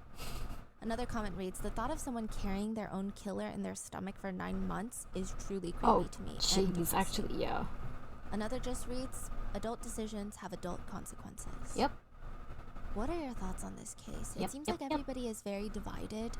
Some people No, think I- that she should just be hospitalized. Others think that she should be acquitted. I would say most are pretty happy with this conviction. But they Yeah. wonder if there's a lot of other theories roaming around. What are your thoughts? Why do you think she killed her mom? Just pure evil? I wish I could know that. Some people were saying this is like a serial killer in the making, but a lot of people were also arguing it doesn't make sense. She doesn't have these trademarks that you see in a lot of serial killers. It just feels off.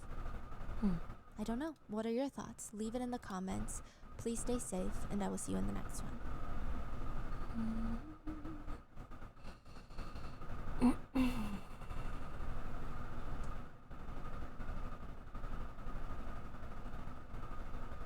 What? Bada bing, bada boom. This one is a doozy. It was viral in China, and it all kind of unfolded January 2023, so like 4 or 5 months ago. A guard was patrolling the high school grounds. He worked for this massive boarding school, and when I say massive, I mean I think they owned close to 600 acres of land. So it's a Wow. big chunk of land that he's guarding. He had to take his little guard dog, patrol through the woods, make sure that there's no trespassers, make sure no students are setting up a meth lab, no rogue chicken running about, and he would go through the stone paths. Rogue so it's chicken. not like the woods are completely uncharted territory. It's not like it's overgrown, the forbidden forest. You know, there's paths, there's trails to take. And he would just walk along. And some days he would be out there cutting down bamboo before it got a little impossible. But today, his guard dog had completely other plans. His guard dog would not budge. First, the dog was frozen on the path, and then slowly it turned its body towards off path and starts yanking at the guard. The guard gives it one tug, like, come on, let's get back on the path, but the dog absolutely refuses to stop barking. The dog is pulling towards the trees. The guard is, kind of curious. Normally his job is very calm, very peaceful even, but recently the disappearance of a high school student at the school, things had been different since then. So even walking through these woods, it made him feel a bit unsettled. It sent a chill down his back. He took one step off the path onto the crunchy leaves. The dog pulled on the leash until finally both of them were walking off the path and towards this abandoned shed on campus. Okay, it's not necessarily a shed per se, it's more like 4 brick walls that were set in place, and inside it was used to storage things so that they wouldn't be in plain view. And outside the 4 walls, there were linings of trees, like think privacy trees, but they're really tall, they're really big, they've got these humongous branches. It's honestly kind of confusing, so I'm trying to simplify it to make it digestible. The guard dog stops abruptly at this shed, and his leg and tail is stiff. Like, all of his legs, his whole tail, his whole body is stiff. His head is pointed upwards like an arrow, and the guard stares at his dog, follows his gaze to see where is my dog looking, and at first he just sees trees. And then he's like, wait, what is that? In between the wall and the trees, in these small little gaps, there was a body hanging. The 15-year-old student that had went missing 3 months ago had just been found on campus hanging from a tree by a pair of shoelaces. Oh, God. For the past 126 days, it seemed like the whole nation of China had been looking for this student. The campus had been turned upside down by investigators. I mean, it was absolutely gnarly. How on earth was he found just in the open on campus? This is a case that would bring conspiracies of a essay ring in school, a principal running an essay ring, a chemistry teacher that wanted to commit the perfect murder using chemicals, and even school bullies. Because of just how bizarre the death of this student is, it seemed like every conspiracy made sense. This was huge. Welcome Yeah. back. Like I was We moved on to another one. reading news about people were saying like there was Panda blood, it was a blood donation. yeah, they're gone saying wrong. some governor needs some organ and then they kidnapped the kid for the organ. How to help mother Yeah. do It was sweet huge. stuff. Yeah, it's Huge, cool. and the conspiracies are wild. So let's talk about the case of the missing boarding school student. And this is a case that seemed to drive practically all of China mad.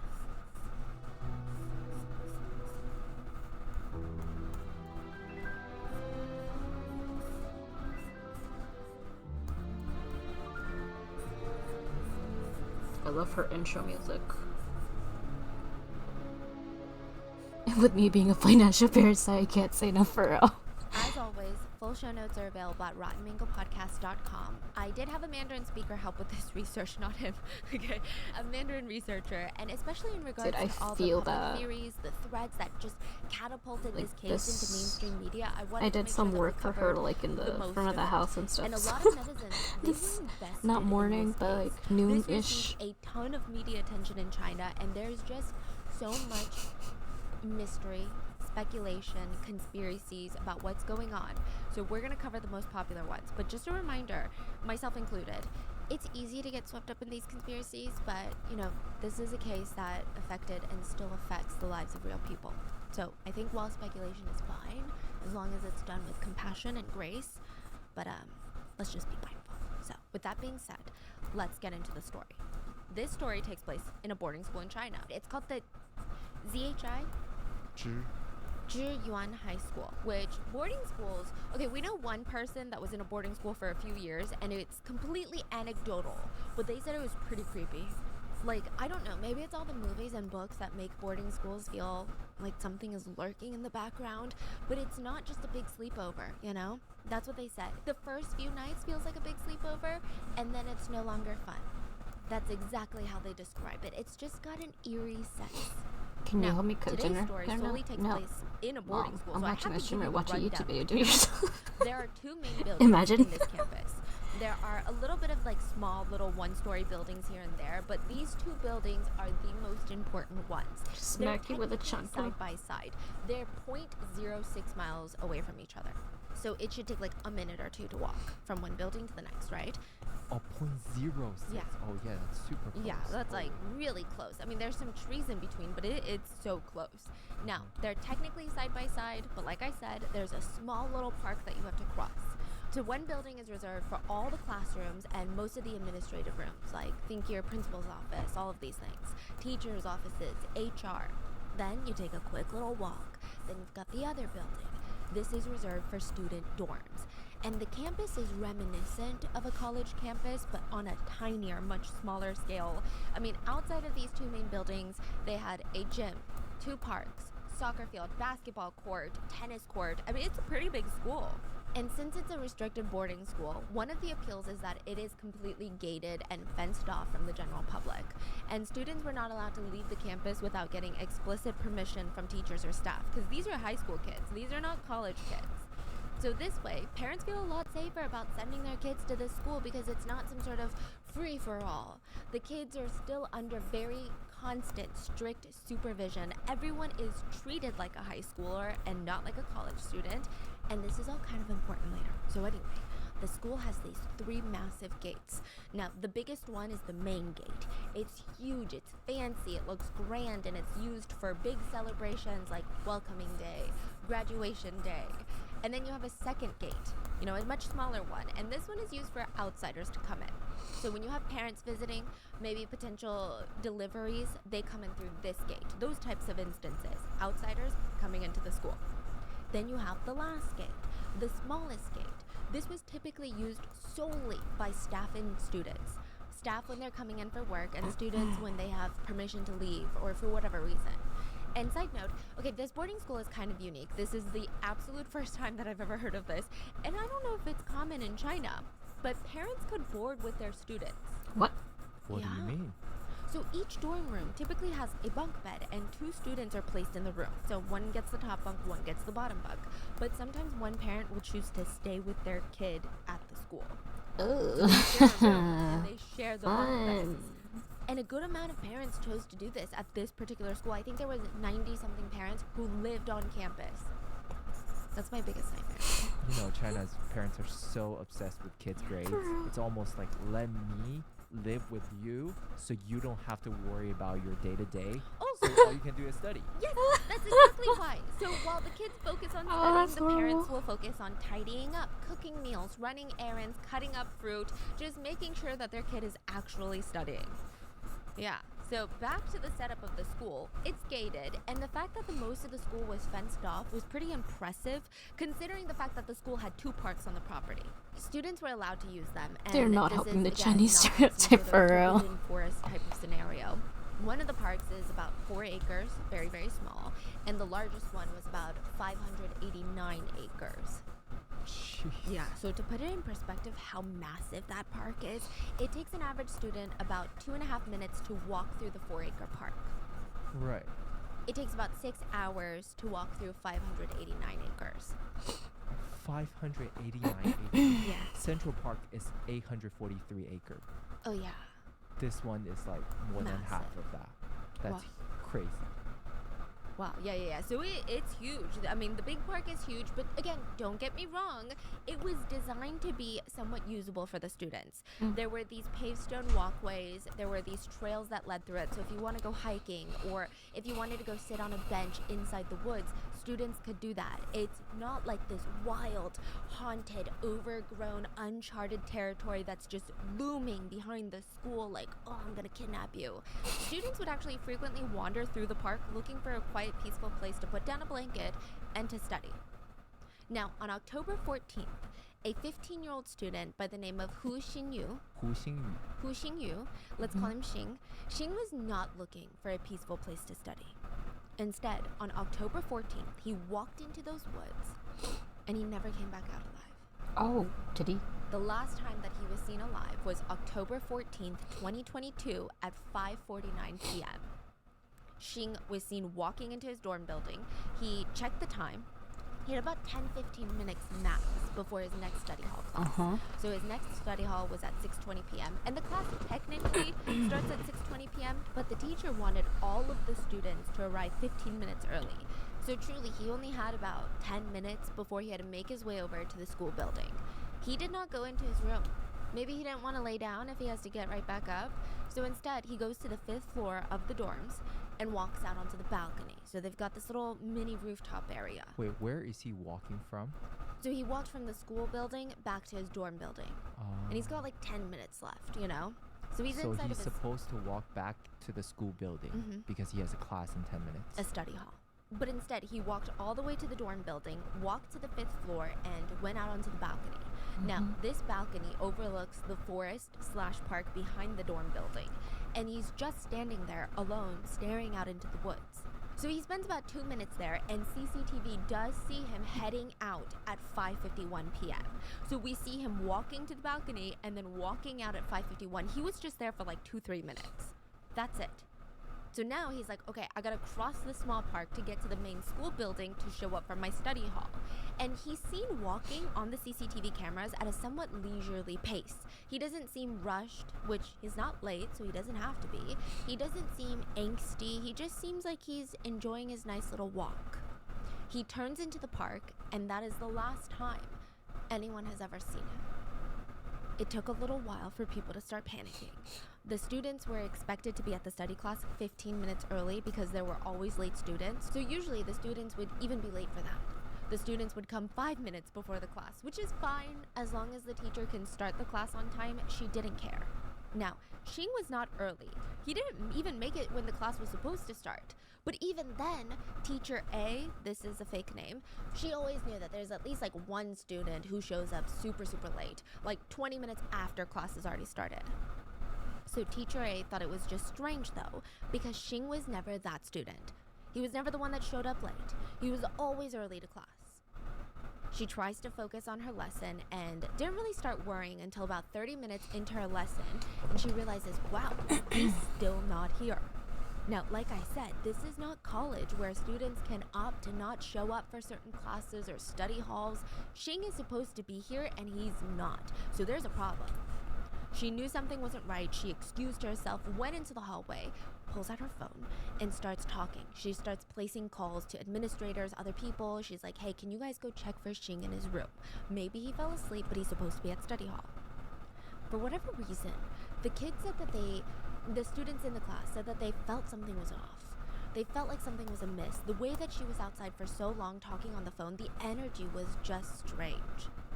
I mean, oftentimes you can imagine that kids skip class because they took a nap, they fell asleep, or they lost track of time, whatever excuse, but this just, it felt amiss, okay? Eventually, it was announced to the class and administrators that Xing was missing. He wasn't in class. The administrators went to his room to check for him there. He wasn't there. Found it empty of Xing. Nothing was moved or packed. In fact, all of Xing's belongings were still there. So his phone, money, wallet, watch, everything valuable and important was left in that room. The only two things that they could consider missing were his student ID and the recording pen that he took everywhere. So this little recording pen was something that he recently bought, and he would bring it into all of his classes and record all of the lectures so that he could bring it home, import it, and listen to it over and over and over again as a form of studying. That was it. Those two things were gone. Oh, and Xing was gone. Now, the school does not immediately call Xing's parents right away because, I mean, imagine they call every parent to tell them that their child is missing when in reality they're playing hooky, they're taking an extra long bathroom break, they're making out in the woods, like you don't know, right? Instead, they focused a ton of their energy in searching all of his friends' dorms and all over the dorm building and the school building for Xing. And it wasn't until they were absolutely certain that he was nowhere to be found that they made the call to his parents. He was last seen at around 6 p.m. His parents received a call at around 11:21 p.m. Mr. Hu? This is Teacher A, your son's study hall teacher. Xing didn't make it to study hall today, and he's not in his room either, and we couldn't find him anywhere on campus. He did attend the last classes, so I'm sure wherever he went, it can't be too far, you know? But it's just been a few hours, so we wanted to alert you. Now, Xing's family, they live 3 hours away from the school. His dad and his aunt, they get into the car, they rush over. They get there around 2 a.m. That's as fast as they could be. Xing's mom, on the other hand, she worked in a completely different province, so think working in a completely different state. She couldn't get to the boarding school until about 11 a.m. the next morning. So the whole family, they arrive, and they're rightfully nervous, they're rightfully upset. I mean, like, what do you mean he's gone missing? I mean, the whole reason that we sent him to a private boarding school and pay money every single semester, like, isn't that part of what you guys are supposed to do? Make sure that the kids are safe, or at least accounted for? Like, what on earth are you talking about? He's gone. So the family speaks to everyone, Xing's teachers, his classmates, friends, anyone that might have seen them that day, and nobody was a great amount of help. All they mentioned was, I mean, he was fine. Yeah, I mean, nothing out of the ordinary. No, I didn't notice anything strange. He didn't seem like he was acting strange. I didn't see anyone following him. I didn't see anything alarming. Yeah. It seemed like a normal No, day. actually, I just doing it for fun. Xing's family, they start getting You know? frustrated because there is a lack of information here. The teachers are like, we don't know. He just didn't show up anymore. They're like, we are not communicating. I feel like we're not even speaking the same language. So they proactively, they print a ton of missing posters for Xing, place them all over the school. They had his picture in big, bold red letters. It read, missing person, 15-year-old male. No device with him that can help him communicate, only has a recording pen with him. He was last seen wearing a white t-shirt and a Because my black plan on stealing your art and claiming it as short my hair, own. glasses, and was wearing black pants with white Nah, stripes down the always. side. If you have Well, any information that leads either to way, him if I being always found, post it we on, have if a I post it on reward of Twitter, I always put a $7,000. watermark on it. Now, Xing's family, they stand at the massive gates of the boarding No school, watermark on blue and sky. anytime a staff Unless it's like in member, a a corner or student, something. a parent, anyone, a passerby, a regular civilian, they would pass out these posters. They place these posters all over the outside of this boarding I school wish I so could that draw just full body regular like it. You civilians with can. no association to the school would also be on the lookout. The family was desperate. It's not that The difficult. police You just do gotta get start. involved pretty quickly, and okay, even though the police get involved, the Yeah, way that they're looking who's for Xing is looking? very different. I think that the parents It's just wanted them you, to look Gurno, for you Shing got with it. such urgency, and it would be classified as like, a Like, bro, criminal just start case. with the shapes. Shing's like, family not is this like, you need pen. to look for him as Jesus. if someone kidnapped him. However, the police went in there and looked for Shing as a missing persons case. So they did this So with a just little do bit more bust. leisure. Nah, just But missing person. do your is- bust and keep going. Yeah, so I guess in China it's classified as a missing person just means we don't know where they are. Does not mean that something bad happened to them. In order for it to be classified as missing persons criminal case, it means there needs to be some sort of hint that someone kidnapped them, someone took them, they got in trouble and something happened, versus missing persons is just straight up, we don't know the location of this person. Okay. They could have willingly run away. Yeah. I guess it's all very I'm doing this in similar, an huh? To the angle. US. Why? Yeah, I mean, we just classified as like a runaway versus a missing persons, but same thing, right? So the teacher, police, and Shing's family, they searched the entire school property with the help of civilian volunteers. They look in every single room on the grounds. They check the pools, attics, roofs, everywhere. I mean, they went the extra mile. They drained septic tanks just in case. A team of searchers flew That is drones so over the grounds to run 3D imaging and scans. They brought in drones that did thermal scanning to look for him in the woods. Again, nothing showed up. You're guys seeing where I'm getting like, that's weird? Okay? It's weird. Civilians volunteered to search, and the local community, they really came together to help. A lot of people said people searched as if it was their own son that had gone missing. It could be pouring down rain, and people would be bringing in their own resources. They would come in with parkas, rain jackets, walking sticks. It was said that at the biggest size, the search party was like 2,000 people big. I'm gonna make myself a So profile clearly, pic. this is not a half-found search. I mean, keep this in mind because his body is found in a place that should have been so easy. So I'm going to show you a map for the visual people, but if you guys are just listening to the audio, it's like the next building over. The shed, I know it sounds like it's way out in the woods. I think it was 0.2 miles away. It's really not that deep into the woods. And it's a building. It's like right there. People know of its existence. It's not like this forbidden, like, oh, nobody knows what the shed existed. The students had no idea this shed was there. So they search everywhere. Everywhere. They're draining tanks. They're combing through school security footage, but nothing seemed to miss. When they see Shing, he's wearing a white shirt, black zip-up jacket, walking out of the dorm building at 5:51 p.m. He heads to his study class, and that was the last footage of him. Then poof, nothing. He's not seen ever again. He's not seen at the campus gates. He's not seen leaving the grounds. He's not seen coming back to grab something. He's just gone. The leader of the rescue said, it's as if he vanished into thin air.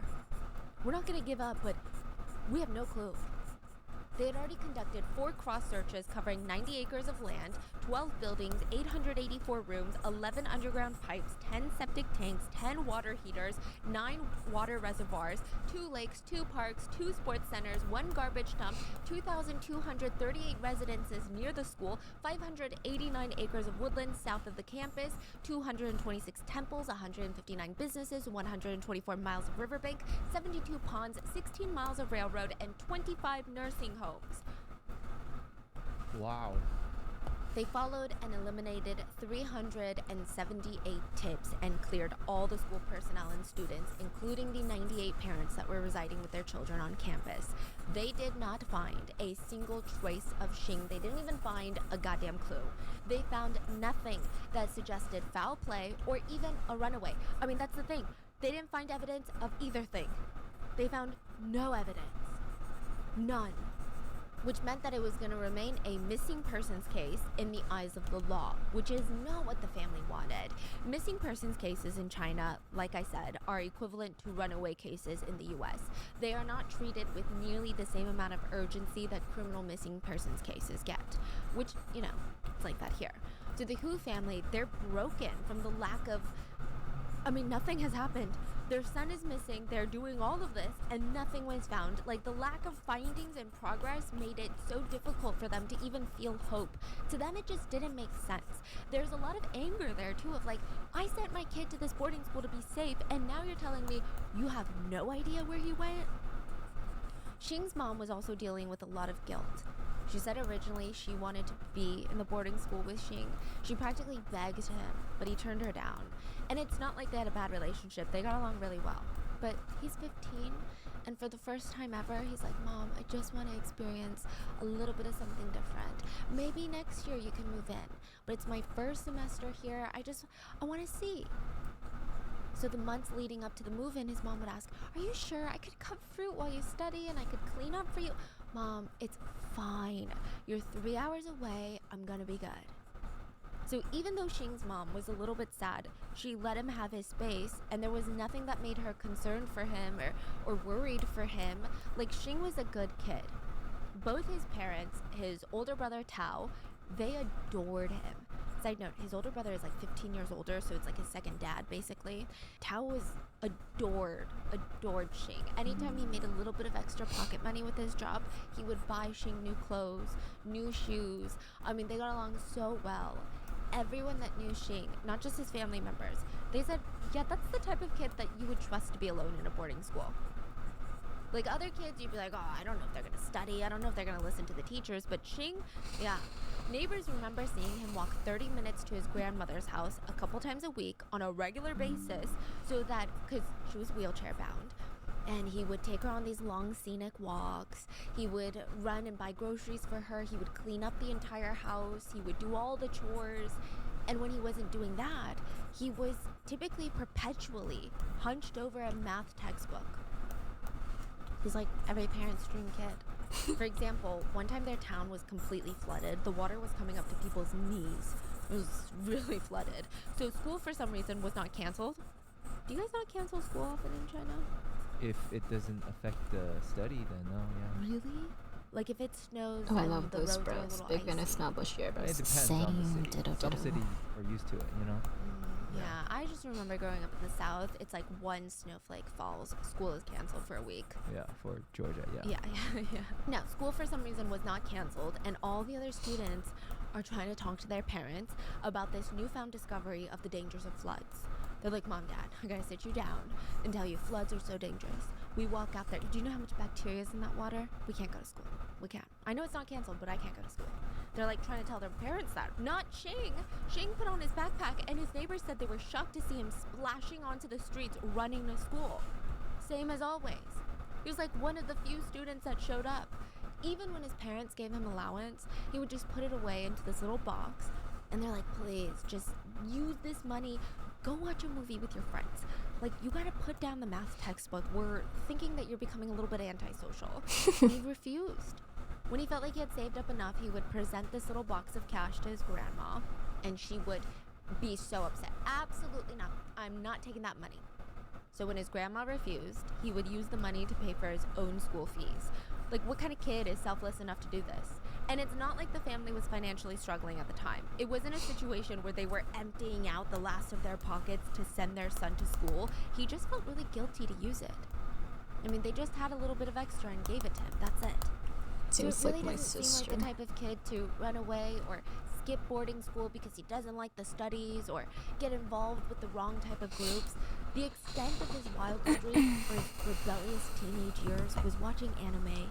And that's not even rebellious. Yeah, that's just not. called de-stressing.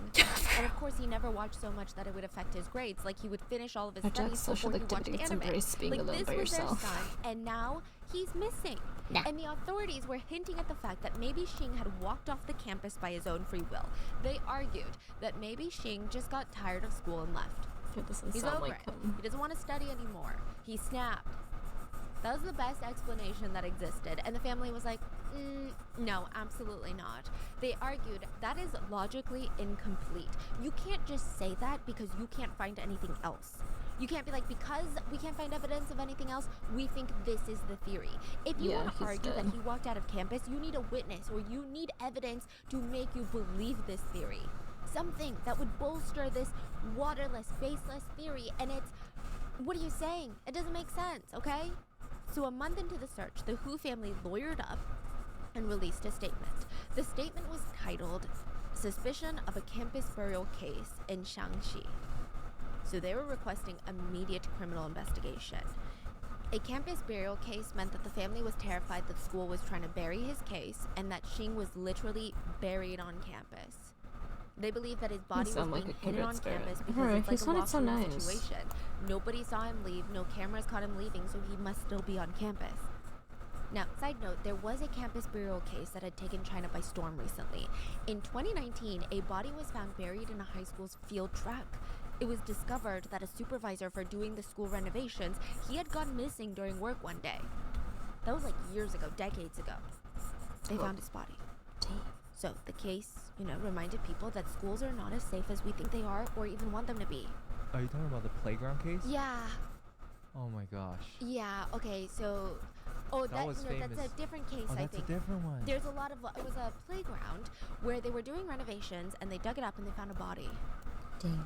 Yes. Yeah, and just the idea that these kids are like bouncing around, hanging out, having fun on top of a dead body. Like, how does a dead body even end up buried under a playground at a school? I think it was a construction they were doing years ago, and then there's a conflict between, was it a principal or a teacher or something? Yeah, and the they contractor. they just went ahead and pushed them into the ground and piled it up. Yeah, for so like 20 years. I believe the principal was working with the construction company and overpaying them. Bro. So they were saying, oh, if the construction actually costed like $50,000, they would overpay them to $100,000 and then split that extra profit. One of the teachers found out. And they killed it. Yeah, Buried because it. the construction company and the principal had relations. Dude. Yeah. I've talked about this before if you guys follow us on YouTube, but That before was I so met out my of nowhere. fiance, I went through a phase in my life where I struggled with debt, okay? I had credit card debt and I was so stressed out by it that I thought I could shove all of that into the closet, and if I don't look at it, it doesn't exist, right? It only made the problem worse, I tell you. It only made it worse because, yeah, duh. But I guess I just didn't even know where to start. It was such a painful process for me, and it doesn't have to be for you. I wish there was a better solution back then for me. But if you're in that place right now, let me tell you, PDS Debt. PDS Debt has customized 0% interest options for anyone struggling with credit cards, personal loans, collections, or Stephanie, medical I'm bills. sorry, but I wanna If you're skip making payments this. every month on your debt and your balances aren't going down, this program is for you. PDS Debt rolls all of your payments in completing the quick and easy debt assessment at pdsdebt.com/mango. That's You almost done, Stephanie, I'm sorry. pdsdebt.com/mango. Take back your financial freedom today by visiting pdsdebt.com. How many times, my dear? Right, there you go. Now, the Who family and their legal team felt like From there murder was to add, no way she that always Sheen does could have this. just walked off campus without one of the security cameras catching it, or even without a witness. And if that's what the school and authorities were alleging, that that's what he did, then there's some corruption. There's some sort of foul Cardinal. play involved. Which They one do you like believed better? That the security tapes from the school had been edited, and they were already This one? upset because the No. camera situation at this school was bizarre. This school think I had like over the 100 cameras, but only better. 6 family 'Cause hosts. I, So think of a camera host stick as out a my big tongue a lot. family. Every single Like one that of when those I'm- 100 plus cameras belong to a host camera. So they're all clubbed I don't know, together, just to like and each tease or something. host would cover a particular area of My the mom used to property, get mad at and me some for it, hosts but might she's be used in to it the now. school building. Some of them are in the door They're both building. fine. Some Yeah, of them but- are outside. Some of them Ugh, are in that's the not what I park area at the asked. I gates. said which one is better. The one host that conveniently wasn't recording at the time I think I'll go with the covered bleh, the because area they're no around help. the main entrance of the school. Teeth are big, a bit The hard family to draw. believed They if don't the have to administrators be, believed that Shing walked out on his own free will, but yeah, they show are. us the footage. Depending on the angle. But maybe they can't because But I the like footage drawing would show teeth. something else entirely. So that's I'ma why go with it this. wasn't working. So the family had a lot of distrust.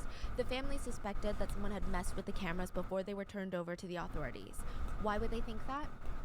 So each person that signs to watch the CCTV cameras or to review them, they have to sign into a monitoring log. And this is like in the system, so it's not like a piece of paper, right? It's in the system. And out of the 6 camera hosts, 5 camera host logs were missing. What? It had been like wiped, meaning like we have no idea who signed in to view or alter any of those 5 camera hosts. And those cameras stopped recording due to a glitch. So after he was seen walking out of the dorm and into the park where there's no security cameras, the cameras stop recording, and they don't start recording until around 1 a.m. the next morning. You're kidding me. Yeah, From the moment he went missing. pretty much. How did they explain that? Suspicious. Yeah, they said it was a glitch. Oh, Okay, it was like sure. an hour after he went missing. They're like, it's a glitch. That could mean that someone could have tampered with the footage from at least dozens of cameras, but we don't know because these logs are gone. And even the camera, the one camera that still had their logs left, that's the one that wasn't working. The one near the main entrance. And that one didn't even start recording until way later on. So, I mean, Is the are you character you're kidding? drawing Like, we with can't legal even see age? who is going in and out Yeah, of the school at it's the time me. that he goes missing, and is that just a What weird do you mean, wolf, coincidence wolf, or is something wolf? else going on? And another thing, there are no cameras in the campus Well, park. yeah. A It's lot like, of don't residents you? felt It's kinda my strange. VTuber model that I'm that's like a planning to big make. amount of space you would want to monitor, especially I when thought you it was a have high school vampire students, see right? no. I mean, just yeah, you like wanna sharp monitor the teeth, so classrooms, but the so I parks, added come it on. to it. So the family's attorney argued and begged for the public to pressure the school and police into finding Xing. They said there is no video footage of the school entrance and no sign of him climbing up school walls and escaping. It's like he evaporated into thin air. It's hard not to suspect that this is a criminal case and not just some sort of disappearance. It is possible You that did this that is without school burial thinking. footage. We hope that the I offender retract can my turn previous themselves in because that is the statement. last and only way out. Okay, Both of Xing's we'll pretend it parents never put their happened. jobs to focus on finding their son. They argued, yes, there are no signs A of foul wooga? play, but there's no evidence that he left on his own accord. We need to prove this to be a criminal investigation so we can find out where he is. Okay, Things never are happened. not adding up. Mrs. Hu held a press conference, and it was very hard to not sympathize with her. She had Ooh. Xing at 40 years old, and she just wanted to do everything to give him, like, the most happy upbringing, and then this happens? Dang, I feel bad for her. 所有的都回家了，大大小小、老老少少都回家了，唯独就是你没有飞的孩子。 I feel for her, 在 dang. 学校里，你在学校里怎么就出不来了呢？放学了，别的孩子都接回家了，我的心里在这个志愿学校，今天大家都放假了，我也想把我的孩子接回家，但是我来了见校长也见不了。 Netizens came together and they start publicly supporting Mrs. Hu. They even push her to start her own TikTok Douyin account. The account was called Xing's Mother Looking for Her Son. She just posted video after video begging the public to help her. She wanted to bring her son home. And in the beginning, everything was very understandable. But of course, you know, in desperate moments, I think that humans have a tendency to do things that are a bit, maybe out of character, maybe a bit questionable. I think everyone understood where she was coming from. It didn't necessarily make it okay, but Mrs. Hu starts accusing random teachers of being involved in her son's disappearance. She was originally pointing the finger at the study group teacher, Teacher A. She explained that she had left the room with her phone for a long period of time, and the students claimed that she was acting strangely. She also stated that Teacher A not calling Xing's parents immediately was a very strange thing to do. But I isn't don't she know, the I find one? that a pretty reasonable reaction. Yeah, Like I I, mean, said, you can't just yeah. call parents every time a kid doesn't show up to class because It's have a lot of disgruntled reasonable, parents. but like I don't know if I would have I waited have, like, a 5 protocol. hours, but I Yeah. think it's not too unreasonable.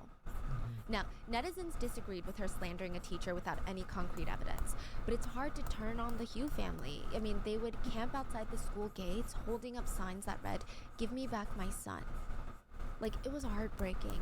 If you see the deterioration, Mrs. Hu looked like she had lost 50 oh pounds. my in a month. goodness. I mean, she looked frail, she looked weak, bystanders could do nothing I'm always but shocked watch. I at mean, how she was much grief fixated can on change you finding her son. physically. The family hired professional rescue canine teams from the other side of China to come and search the campus. The dogs only signaled near the stairs of the dorm building. Keep that in mind. But otherwise it checked out. It cleared. It looked normal. The security footage in that area didn't show any sort of weird happenings either. The family hired a security engineer to help them go through the school security system to see if it was tampered with, to get some sort of clue. If her son walked out fine, which way did he go? Did he leave with someone? Did someone stop and talk to him? Like, was he taken? That's what she wants to know. Once it was revealed that she was going around hiring her own detectives, people start speculating. Wait, why would she have to hire her own detectives if the school is helping? I really Maybe want the that kid to school be is found not alive. helping. Maybe they're not I cooperating. think he's dead, Why would Grandma. the school not want to cooperate? Netizens started spreading a rumor that Mrs. Hu was offered $300,000 to keep quiet about the case. The rumor started because she stopped posting on Douyin. Dang, maybe unproven it to was- this day if this offer was made, but it's clear that she never took it if it was, because she continued to Yeah, post for later real. on. She also said that she spent her own savings to hire these third-party professionals. It was also discovered that there were 13 cars that were in and out of that school around the time that Xing vanished. They were all cleared by the police. Still not looking But one good of them though. was an SUV that was caught parked near the cafeteria, near where Xing was walking. And the Hu family believed that this SUV could be the answer to all their questions. Maybe Xing was put into that SUV, driven out of the school, and that's why you don't see footage of him leaving. Again, the police tell them, listen, we cleared every single driver, including the SUV driver. But the Hu family do not trust the police. Like, what was the car doing there? Fine, then tell us. What if the car was the one that carried our son off campus? Like, how do we know? Finally, near Christmas of 2022, Mrs. Hu posts on Douyin. She rants about the only way that she could talk to the principal was through social media because he refused to get in contact with her, to even talk to her. Yeah, you better believe that set off netizens, okay? It was like a bombastic Xing was side dead note, after like, my what are you earlier talking statement. about? Your son went missing on his campus, refuses to cooperate with you? Very strange. She publicly asked the principal a series of That's so questions. funny. One, Like, principal, it's you were fine, off even the though it day that is my me, son it's like disappeared. a character So I you made were not up. on campus. But at I don't need to take a 5:51 break PM, for you your were stream seen for 2 rushing days back until to the I school. stop cringing. Did you rush back to the school to mess with the security tapes? You're gonna leave me alone? Why was there an SUV parked near the cafeteria? The SUV wasn't caught on your security cameras, but did you know that the SUV You're was gonna leave caught me on a alone. different camera? The SUV was sitting there for about 6 minutes. Was Xing taken away It's in that SUV? Oh wow. 3. It's not you, it's me. This is to the SUV driver. I want to ask you, did you take my son? 4. Do all the teachers here still That's even so have a heart? funny, bro. I believe you carried my son to the cafeteria gate and into that SUV. So I think what the No, Hu I family know, and I the know school it's- were believing was that something might have I know happened it's you, it's to not me. Xing at the school. Maybe bullies had hit him. Maybe an accident that's had so occurred. funny, though. Maybe a teacher had abused him. Maybe he died suspiciously and they wanted to get rid of all the evidence. Because a death on campus is probably worse than a disappearance. Because a disappearance, you could say, well, it was a troubled teen who wanted to run away. Whereas a death, I mean, a lot of parents would pull their kids from this private school. You have to remember, it's not even a public school. They get all their funding from tuitions. They need parents to trust this establishment. Huge overthinker. 5. Question to the principal and the SUV driver. Where did you take my son? Now, most netizens were supportive, but it felt like Mrs. Hu was unraveling online. They commented, Mama Hu, just please take care of yourself, okay? Leave it to the police. Side note, the police did investigate the SUV driver and they said that it was completely normal, he's cleared. But that doesn't stop the internet from doing what the internet does best. Random accounts start popping up alleging some sort of relationship to the investigation and stating that the SUV driver was guilty of murder and was currently confessing to the crimes. Damn. Social media ran with it, reposting that one random person's video, and that video got about like 800,000 views in like an hour or two. Wow. Yeah, it was later proven to be false. But the impact was massive. Even mainstream media started running with it without fact-checking, just stating that the SUV driver was the killer. The case flew to the top of online public attention. I mean, this is really when it catapulted because not only did mainstream Poor media man. say they found the killer, but they also had to backtrack and be like, just kidding, the SUV driver has been cleared. Bro. So now all of China is like, wait, what is going on over there? Why is the even media forking it up so bad? Now, most netizens are good people that just want to help. There's gonna be a few rotten ones in the mix. So with this case, there were 2 primary rotten ones. One man who claimed to know privileged information about what happened to Xing. He stated that he was trying to bring Xing home and he just needed to get in contact with Xing's family to pass along all this vital information. That's so... Netizens tagged the Hu family till finally Xing's uncle got in contact with this strange man on the internet. The man was looking for 5 minutes of fame. Yeah. He told the family the only way he could help bring Xing home was if they told him everything about the investigation. All the confidential privileged information. The family and the rest of the public had an inkling that this guy just wanted all this privileged information so he could be the first one to break the news online and become some sort of breaking news crime reporter. Wow. Kick him in the balls. Just wanted the views. Fist him. Rub him The off. family rejected his help and this man lashed out. He went from being pro-Hu family to the biggest hater of the Hu family. He went online Oh, to cry me allege a and river. accuse the family of faking this disappearance so that they could get some sort of money or compensation from the school. He even Let's not accused go his that far. family No. of being the reason He's that the playing son with disappeared. someone's They were willing emotions. to They're looking for sacrifice the their son so that they child. could get paid out from the school. Leave a man's balls Another alone. really Then fine, cut off his situation to come out penis. of this was, and this makes me really scared for the future. Someone deep-faked Mrs. Who. Using her videos online, they deepfaked her face and voice and started multiple new accounts where they were Hey, using no way. the AI deepfake, asking netizens for donations. No way. A lot of people donated. Mrs. Who had to come out and state on the record, I don't know "We how I did feel not about that ask either." netizens for donations. We will never ask netizens for donations. Thank you all for supporting this case, but do not be fooled. We want to establish this as a criminal case. That's what we want. We want the truth. That's it." So the whole case was turning into a mess. But regardless of the public attention to the case, there was a lot of pressure on the school, the city, and the government to figure out what the hell happened to Xing. Netizens started doubting even the efficacy of the searches. They wrote online, usually when a search party is that large, like 2,000 people large, they already have some sort of clue or purpose for the search. It's well organized. It's not just, hey guys, we're just going to go out into the field and look around.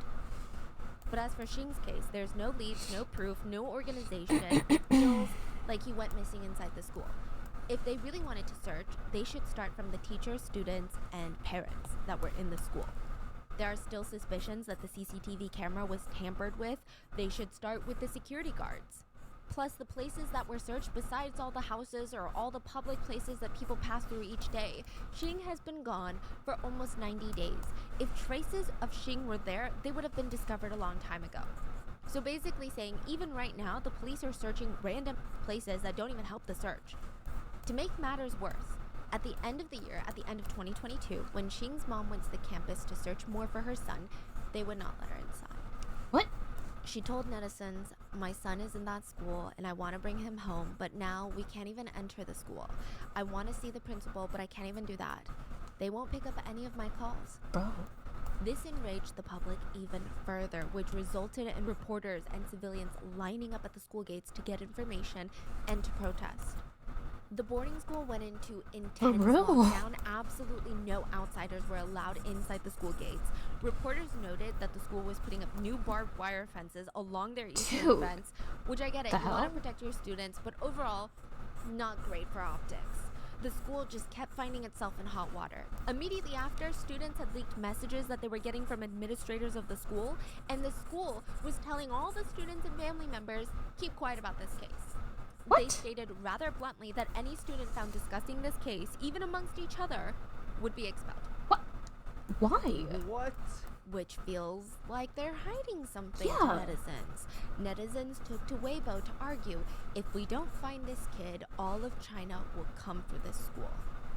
The police and the school Dang, kept all of arguing that China? Xing must have left Dang. school because he was unsatisfied with school. He was a runaway. Netizens argued, okay, give us clear footage of him leaving or else we don't believe you anymore.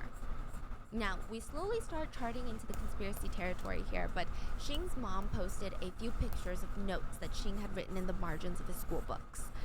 Most of it looked like random scribbles or doodles, like the kind that you would draw when you're bored in class, but some netizens went overboard in trying to analyze every single piece of writing, like every single scribble suddenly became a clue. It became certified evidence, like literally every clue. I'll give you an example. On one page, he wrote lamb skewers. So netizens suspected that he had skipped class to eat lamb skewers and that he was kidnapped at a lamb skewer shop. Oh. They all tried to figure out where all the lamb skewer shops in the Okay, general they're vicinity reaching. were. And like, okay, as far as investigative work, that one isn't that bad. I can see where you're going with it. It makes sense. But then there were the weird ones. Like he had written down numbers, and some of the numbers weren't that clear, but there was a 4 and a 7 close to each other. So a suchi, which apparently if you use wordplay, it can also mean period of death. Oh. Okay, but Yeah, okay.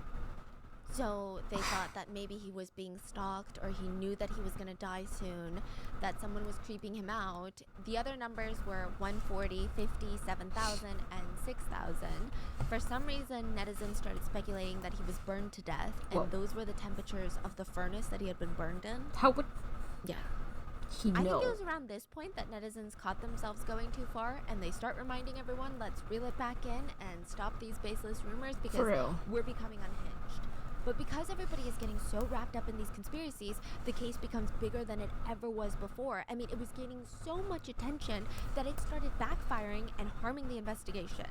The Hu family was asked by the police department to sign a confidentiality agreement, meaning that they cannot release any more new information about the case unless the police release it first.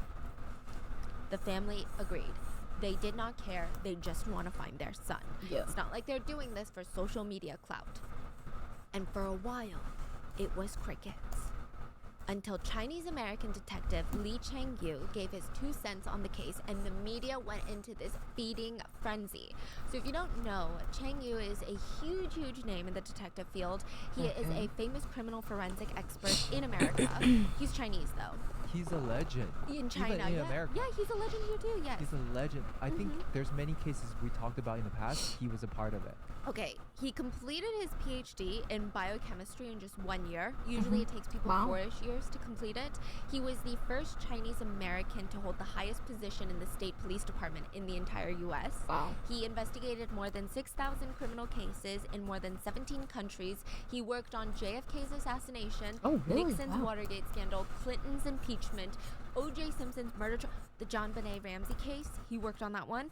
The Yeah. 9/11 attacks, and those are just some of the cases that he's worked on.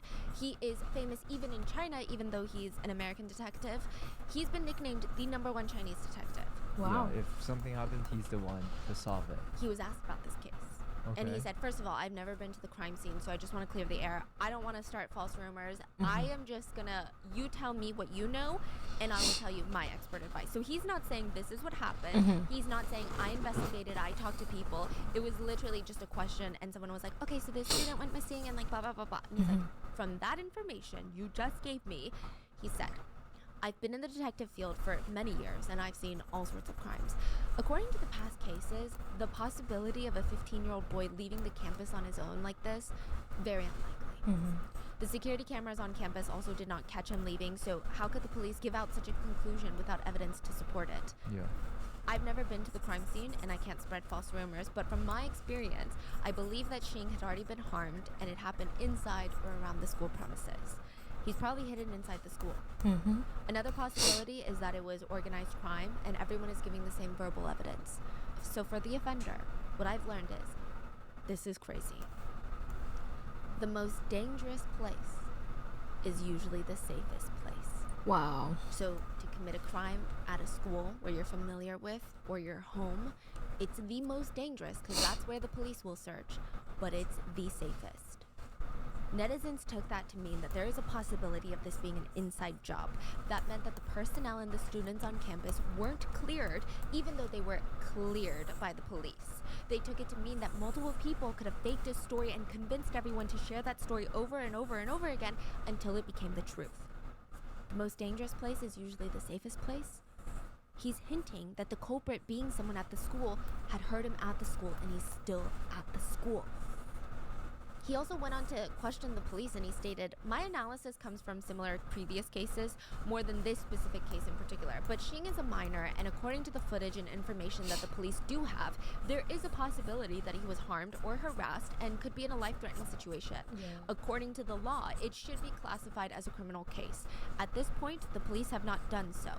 I don't see why there are reasons behind this. Unfortunately, there in fact were reasons behind this, and I don't think they're good reasons. This is not in the police defense. I think this is goofy, and this is like everywhere. Even in the US, it's goofy. Hell, what happened? But in China, in order for missing persons case to be classified as a criminal case, you have to meet multiple criteria. Oh, please, why? The place of disappearance has to have clear evidence of violence, like Gone Girl style, coffee table turned over, blood. A person must come forward stating that the missing person was harmed. I saw that person get pulled into that van. The missing person must have disappeared with a vehicle or large amounts of money. That doesn't even apply to a 15-year-old. The person is under the age of 14 and has been missing over 48 hours. The person had conflicts or disputes with any other party before their disappearance. Or no one knows where they've been for the past 3 months. Dude, that isn't... So no one knows where she has been for the past 3 months. 3 months had passed, but because he didn't check off multiple boxes, That's it so was not a criminal stupid. case. which feels contradictory, okay? It feels dumb. Every It's a bit case of a is huge different. double standard. The police state that the security footage evidence had not been cut or edited, but it was too late. You know, the public, they were having a whole media frenzy with this one. Netizens yelled at the police, if he's alive, we want to see a person. If he's dead, we want to see a body. For real, like... Ultimately, January 28th of 2023, the police would have an entirely new problem on their hands. Xing's body would be found. A security guard was about 0.18 miles away from the main school building. 0.2 miles. I think I said it was under a mile. It's 0.2 miles. Yeah. And the guard dog was barking. Oh, yeah, He that followed was- his guard dog up to a big red brick wall, and there were overgrown trees in front of it. Hanging from one of the tree branches between the red brick wall and the trees was a decomposing body. Oh, damn. Police rushed to the scene and immediately stated that they knew that this was Xing. They stated that his black zip-up hoodie was still on him, his shoes were on the ground below him, and curiously, his recording pen, the one that he used to record his lectures, it was on the wall. This wall, the red brick wall, had like little ledges that technically he could climb up to so that he could hang himself or to put a pen. A lot of his students were seen climbing up and down these walls before, which is suspicious because that means everyone knows that this shed exists, so why didn't they search it? So at first glance, the police believe that he committed suicide. There's conspiracies on why the police might lie about something like this, but let's explore the route, shall we? In order to do that, we have to take it back to 2019. His body is found in 2023, but the story starts in 2019, according to the police. COVID was a rough time for Xing. His grades started dropping. He was like the ultimate student until COVID. And not because he was watching too much anime, Why is she but censoring COVID? hit China sooner than it did the US, obviously, so Xing was already doing online school in 2019. And for the first few months, he did okay, but like a lot of other students, the lack of routine, communication, motivation, even the lack of interpersonal connections, Xing starts declining in his performance. It was just so mundane he couldn't focus. He spent the last 2 years of middle school like this until June That's what I'm 2022. saying. He took the high school entrance exam.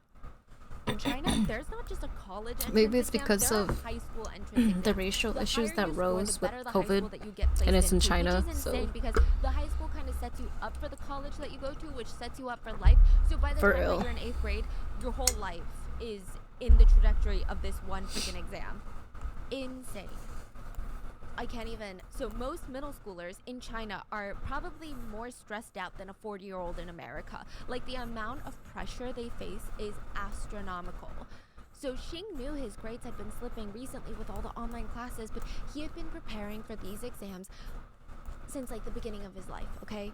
He was stressed, but he was ready until he wasn't ready. The stress weakened his immune system, and just a couple days before his exam, he came down with a massive fever. But you can't just Yeah, skip they it. do. Because you got sick, you gotta be like And I hate that they do, hospitalized 'cause, for them like- to even allow you to retake this exam later. It's that serious. So he shows up, Suicide? takes the test, Oh, and okay, ends I up said it, with and this is going on YouTube. The 531 sewer out of slide. 850. Out of the 1,300 It students isn't in his school meant that to be took it, he ranked comforting. It's 650th, supposed to be a which is kind of, jarring like, word smack because dab in the middle. the situation He was is an jarring. average Like, student. He I was just hate that. devastated. We can't The high school that give he it had the been fixated on his whole weight life since that he was it in has elementary school. anymore. He's like, this is the high school I want to go to. He had just missed the cutoff by like 19 points. So instead of attending his dream school, his parents got him into a private boarding school in a different province, which is why they're like 3 hours away. I believe the tuition for this place was about $5,000 a year, and his parents asked him multiple times if he wanted them to stay with him, but he declined every single time. He just wanted to experience something different, something new. So when the semester starts, they get him settled in his room, they meet his roommate, and then tearfully they leave. Now, they told him, you gotta call us anytime, okay, all the time. Xing stayed true to his word. He called his parents very often, and he had typical teenager responses to everything. Classes are fine, schoolwork is fine, homework is fine, yes mom, I'm eating. And for a while, Xing was able to hide the truth from his parents. The fact that he wasn't doing well, not just academically, but mentally. Xing was in a precarious situation. So the way that he was ranked in this new high school was he was ranked high enough to be placed in all the top classes. But because he had just made the cutoff, he was constantly falling short and ranking the absolute lowest in all of his classes. So you're saying, like, let's say there's 1,000 people in grade 8. He's like top 200. But each classroom has 200 students, so he's like the last person in that first 200 class. Which is what he sees on a daily basis. Yeah. Isn't that like sad and ironic? Yeah. Like you do well, but it's bad for you to do well. You might as well have been placed in the class right underneath so that you could be the top of that class, right? Yeah.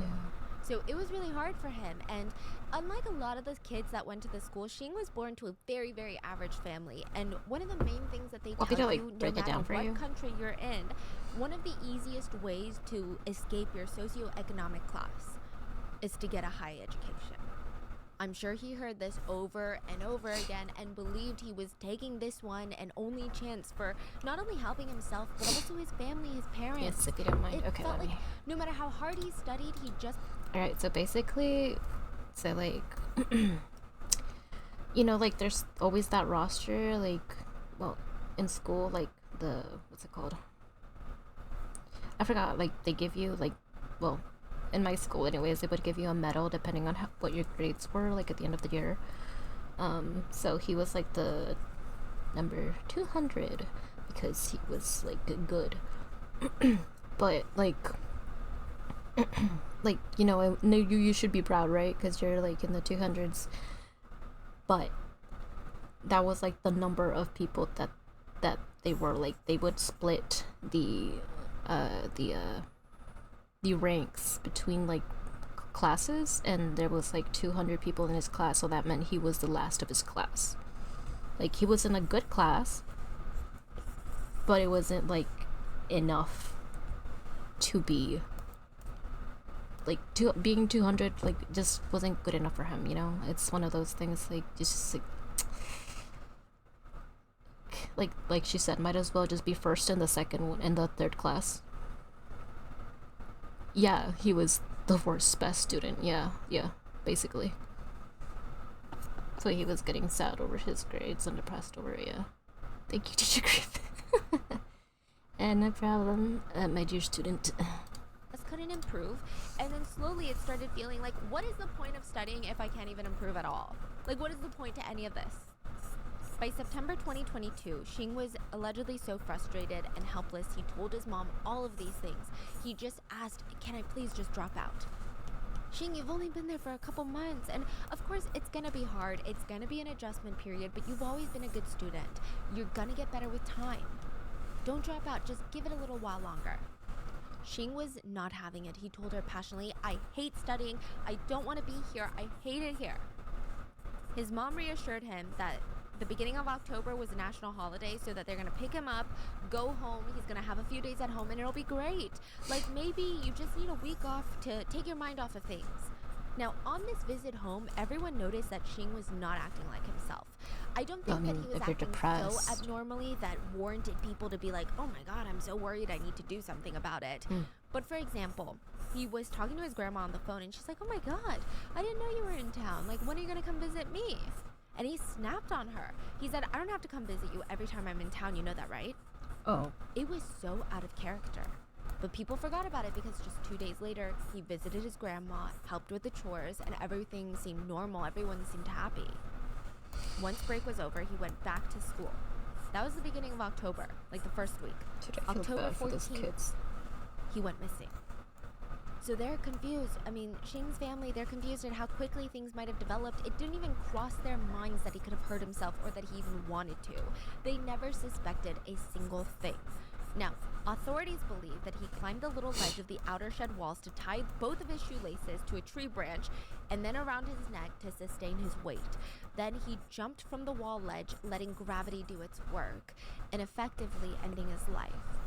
He would have to climb 15 feet up the wall, which is not impossible. Witnesses have stated sometimes students would climb up the shed walls. Not often, but it's been done before. The police believe that he put his recording pen down on the wall ledge, then jumped. That was the initial working theory. But just because something looks like it doesn't mean it is, right? That's what the family and the internet argued. The family argued, yeah, he was going through a hard time, but he would never do something like this. And with the amount of distrust the netizens already had for the police and the school, everyone wanted concrete proof that he did this. They're like, where's the letter? Where's the note? Things just aren't adding up. What You about guys, the recording pen? oh, we're gonna get there. So the netizens, they're like bombarding the police with all of their suspicions, and there's a lot of suspicions. First of all, the location of the body. You guys are so close to the school's main building. This is less than 0.2 miles away, and after that long list of searches that I purposely read to you guys because that was released by rescue teams to be like, look at how much we've searched. How'd you How the miss? hell was his body not found? For real. And sure, you could argue that his body was hidden by trees, but like, how the hell was the search that bad then? That inefficient? Yeah. And what about the smell? Trees don't hide decomp smell. The police stated that the body's decomp was so bad his skin had practically turned into leather. How could nobody smell that? There were even dogs brought in to sniff out cadavers. I feel like they moved the body. Netizens speculated that I just Shing feel was like they killed were super elsewhere and his body was careless. brought here after the search parties were done. Actually, Then yeah, there were that other actually makes things. sense, yeah. Shing's body had no signs of a white t-shirt on, but he was seen on CCTV cameras wearing a white shirt underneath his black jacket.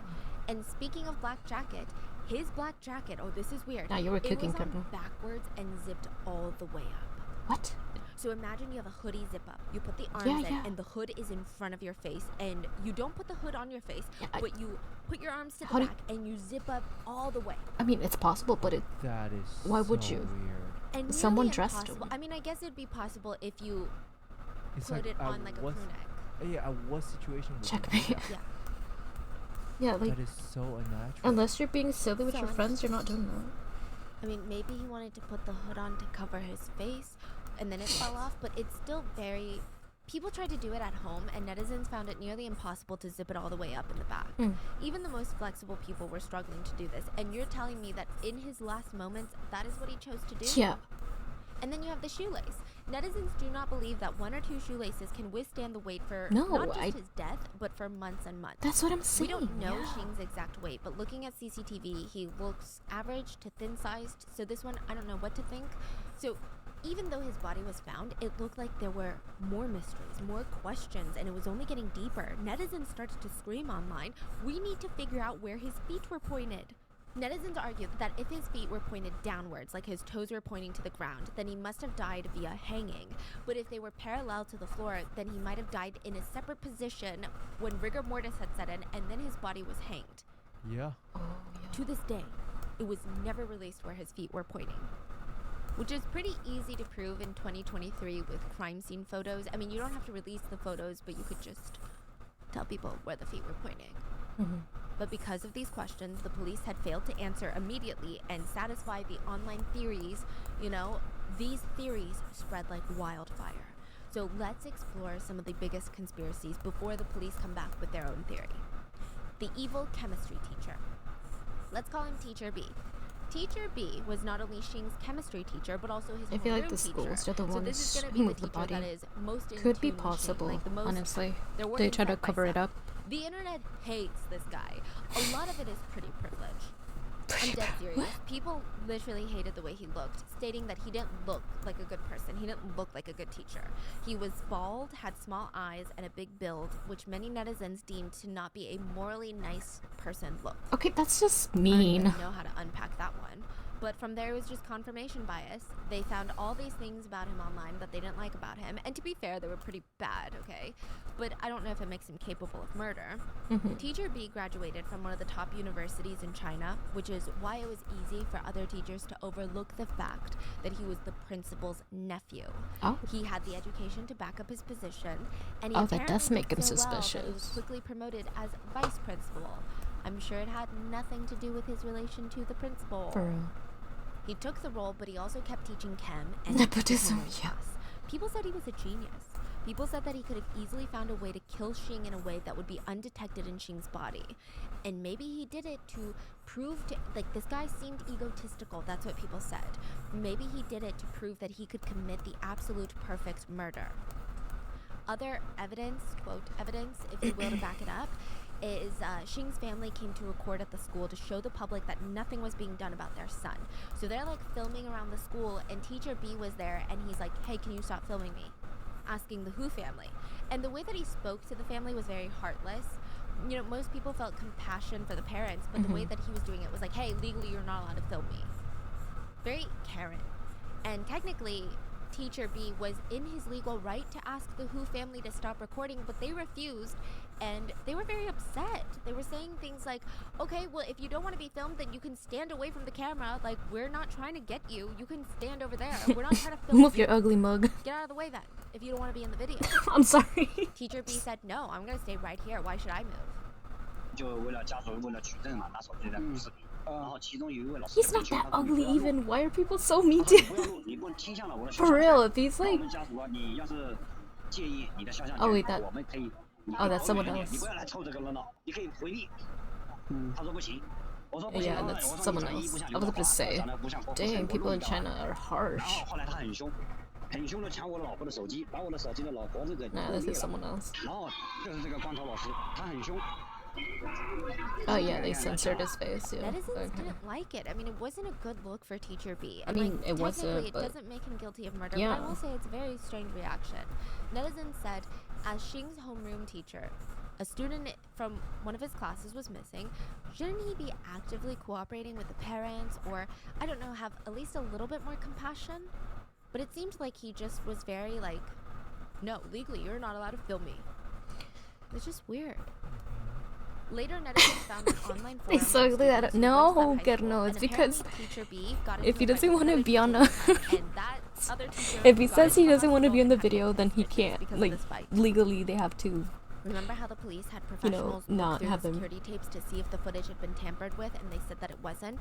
Well, after the professionals came back saying that they hadn't been edited, the Who family lawyer got a hold of the tapes and took it to their own professionals. They were able to recover some footage. And that footage showed the chemistry teacher and the school principal entering the CCTV camera monitoring room. So even though the logs were deleted, we do know at least they were in the room where you could monitor the CCTV cameras. Dude. So Now, they did delete stuff. it could be very easily argued that they did not delete stuff, but they were trying to look at the CCTV camera to see where he had gone because he went missing. Which is a very normal response. You know, I imagine if someone went but missing then why would you delete that then, right? But the police are saying it wasn't deleted, it was faulty. Oh. Like, it was a glitch. Well, police said a lot of things, and So, I mean, they were you could liars. argue So both ways, and it would make complete sense both ways. I just didn't so it's care. very hard to say. Now, they allegedly stayed there until about 2 a.m. the next day, about the time that Xing's father first got to the school. Now, you could argue that's a lot of time to delete and alter footage and come up with a story. Other people could argue, yeah, because they're probably so panicked about looking for answers because the dad is about to show up and demand answers. And to be fair, it is the principal and the vice principal, so it kind of makes sense. But I don't know. Do I think he's a good person? No. He made I'm another so teacher invested get in this stitches, story, but I don't bro. think it was right for the internet. That's to why I drag like him how through mud and Stephanie accuse him tells of the murdering a stories. 15-year-old. There were headlines that just had his picture and wrote "Murderer of Student Xing," or headlines that read "Xing was evaporated by chemicals made by his chemistry teacher." Bro, that just And ruins a lot of the comments careers. were like, yeah, you could just tell he's evil just by looking at him. Just pretty privilege. Then you have the principal theory.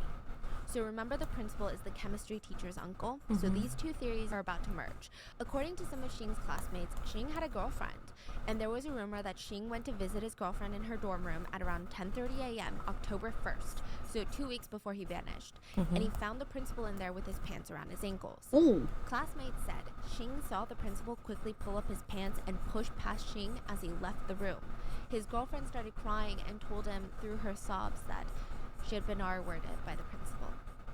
Allegedly, the next day, Imagine. the principal had a little chat with Xing to force him to keep quiet about what he saw, and the principal had to make sure he kept his mouth shut because if not only could he lose his job, but the principal would find himself in prison for 3 to 10 years if this ever got out.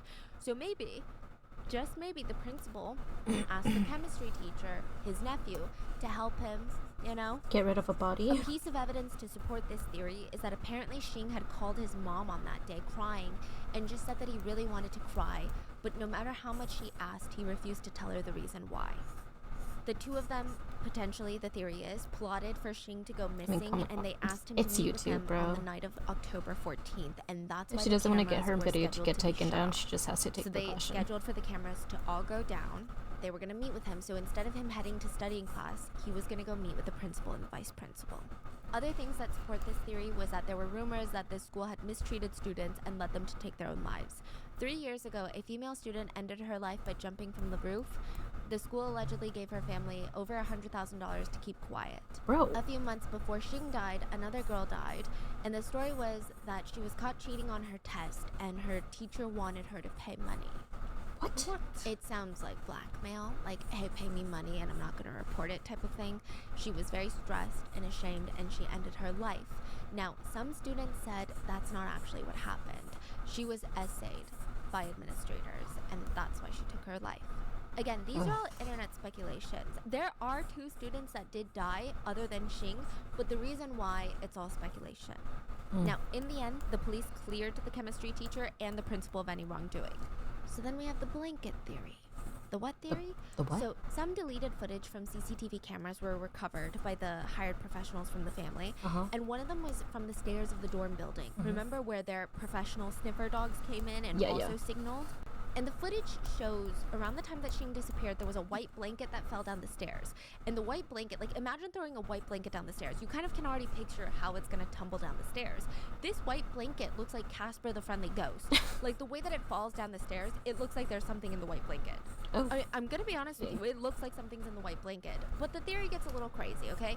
They said that someone had thrown this white blanket over Xing and thrown him down the stairs and then cut off the CCTV cameras and then disposed of his body. Personally, the strange shape to it, the way it falls, it's weird, but we've already seen Xing walk out of the building. Yeah. But it is weird. It's a very strange coincidence. Now, the blanket theory goes cold for a while, and in comes the theory you were talking about. The panda blood theory. This is perhaps the most outlandish theory, but there was a rumor that Xing had a very, very rare blood type. The rumor was that only 1% of the population had this rare blood type, hence the name panda blood. Okay. The school might have known that he had this blood, maybe from his past medical records that were submitted or from a nurse's visit. So they wanted to but farm people him? speculated that an illegal organization must have been after his blood. Why would they kill a student for this type of blood? I mean, a student in a boarding school, you're going to get so much attention. Well, the theory was that a very powerful person, a government official of some sort, needed this blood to survive. The principal and the chemistry teacher were in on it to make a profit, so they shut down the security cameras, they helped with the kidnapping of the kid, and yeah.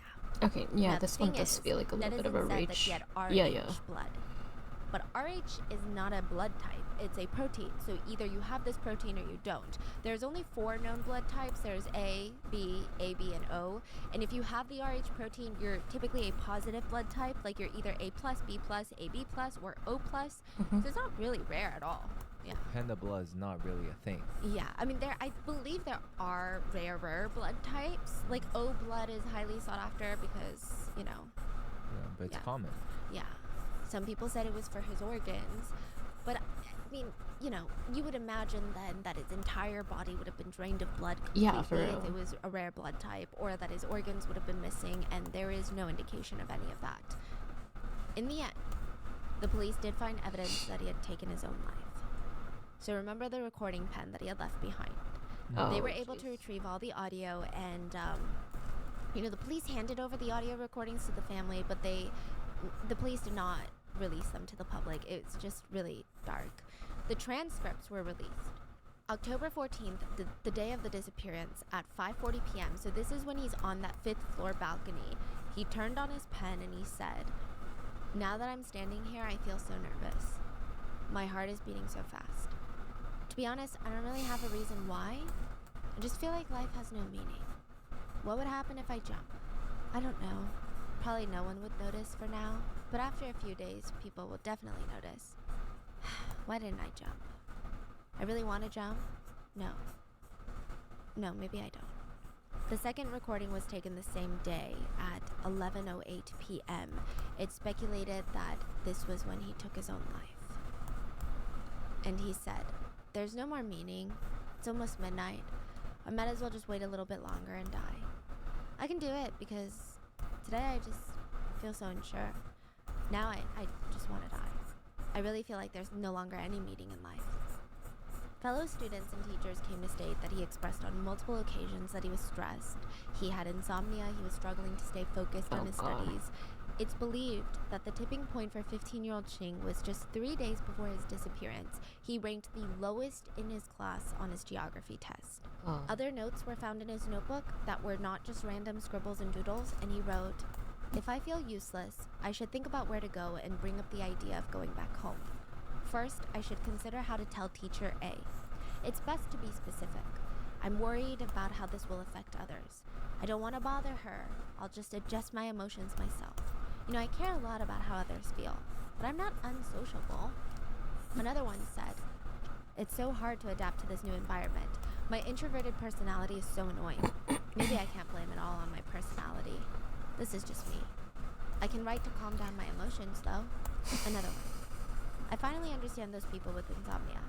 At night, you just think about all these random bizarre things. And I finally know why my eyesight is getting worse. I keep staring at the book on my table. I don't even dare to look up at the blackboard. I'm scared the teacher might notice me looking with a blank and confused expression on my face, and then she'll get annoyed. I hate seeing people get annoyed at me, but at the same time, I treat people with such negative attitude too. I haven't changed my habit of procrastination. I do this every time. I leave my homework till the very last minute and just simply complete it the next day. I'm not super rushed. At least I can get some sleep." Psychologists who studied this case stated that Xing was a people pleaser. He was introverted. He had a very delicate personality where he was very, if someone was disappointed or annoyed with him, he took it very, very harshly. He took it personally. He seemed really, really depressed at the fact that he only ranked 58th, and it's not just the ranking that was so psychologically impactful for him. It was the fact that he felt like his parents were disappointed. Even his teacher, who he had just met a few months ago, he hated seeing them being disappointed. An autopsy was released that showed Xing's body had no blunt force trauma, all of his bones were in place, and there were no abnormal bone fractures or other damage to his bones identified. His organs were all there, and they showed no signs of internal bleeding. There was no traces of drugs or poison in his system. As for the other questions, the white shirt, forensic experts came out to state that when you are that far in decomposition, your skin starts to decompose, and oftentimes there's almost like a bubbly acid, like a liquid that will start to form, and it seeps out of the body.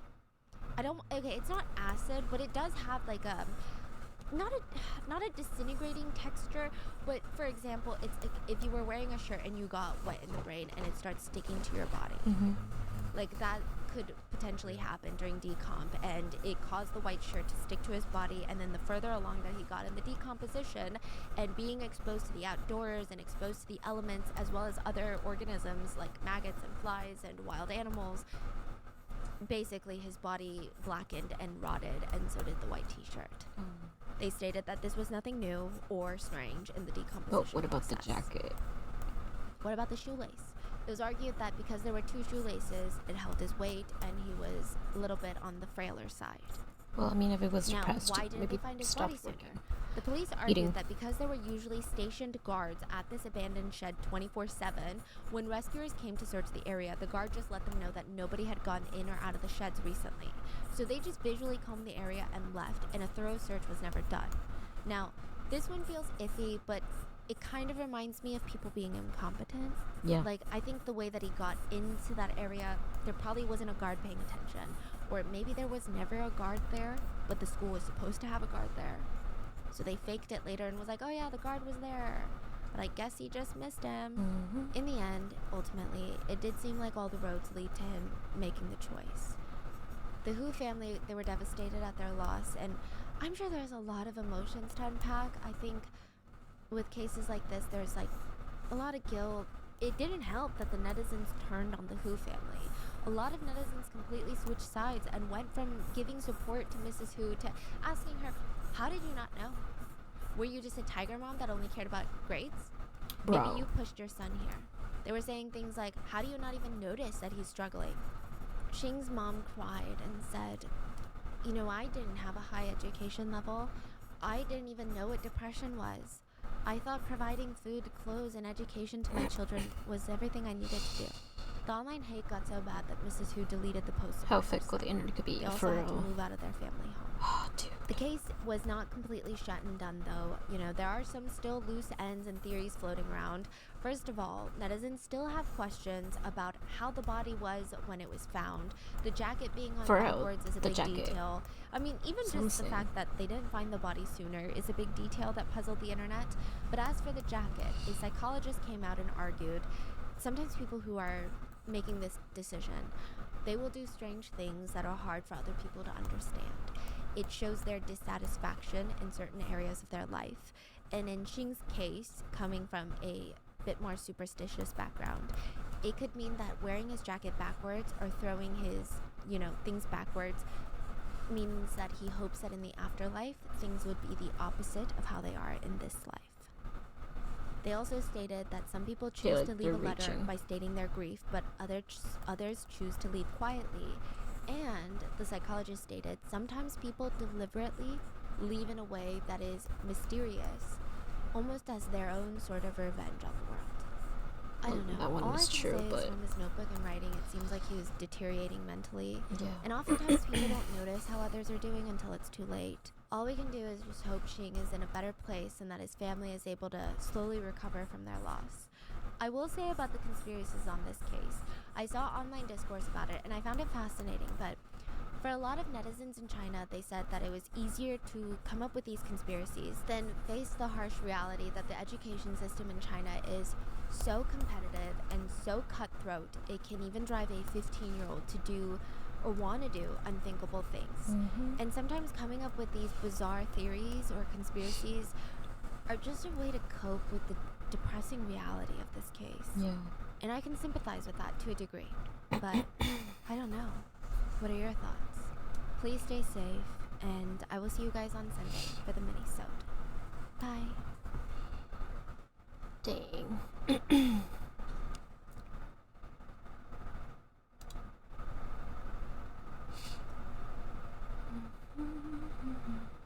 Huh?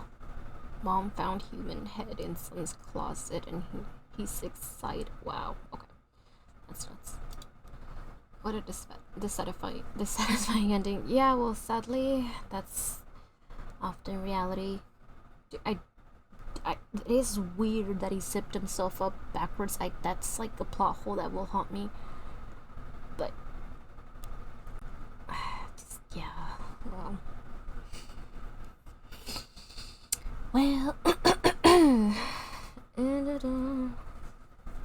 okay, I think this is it for today.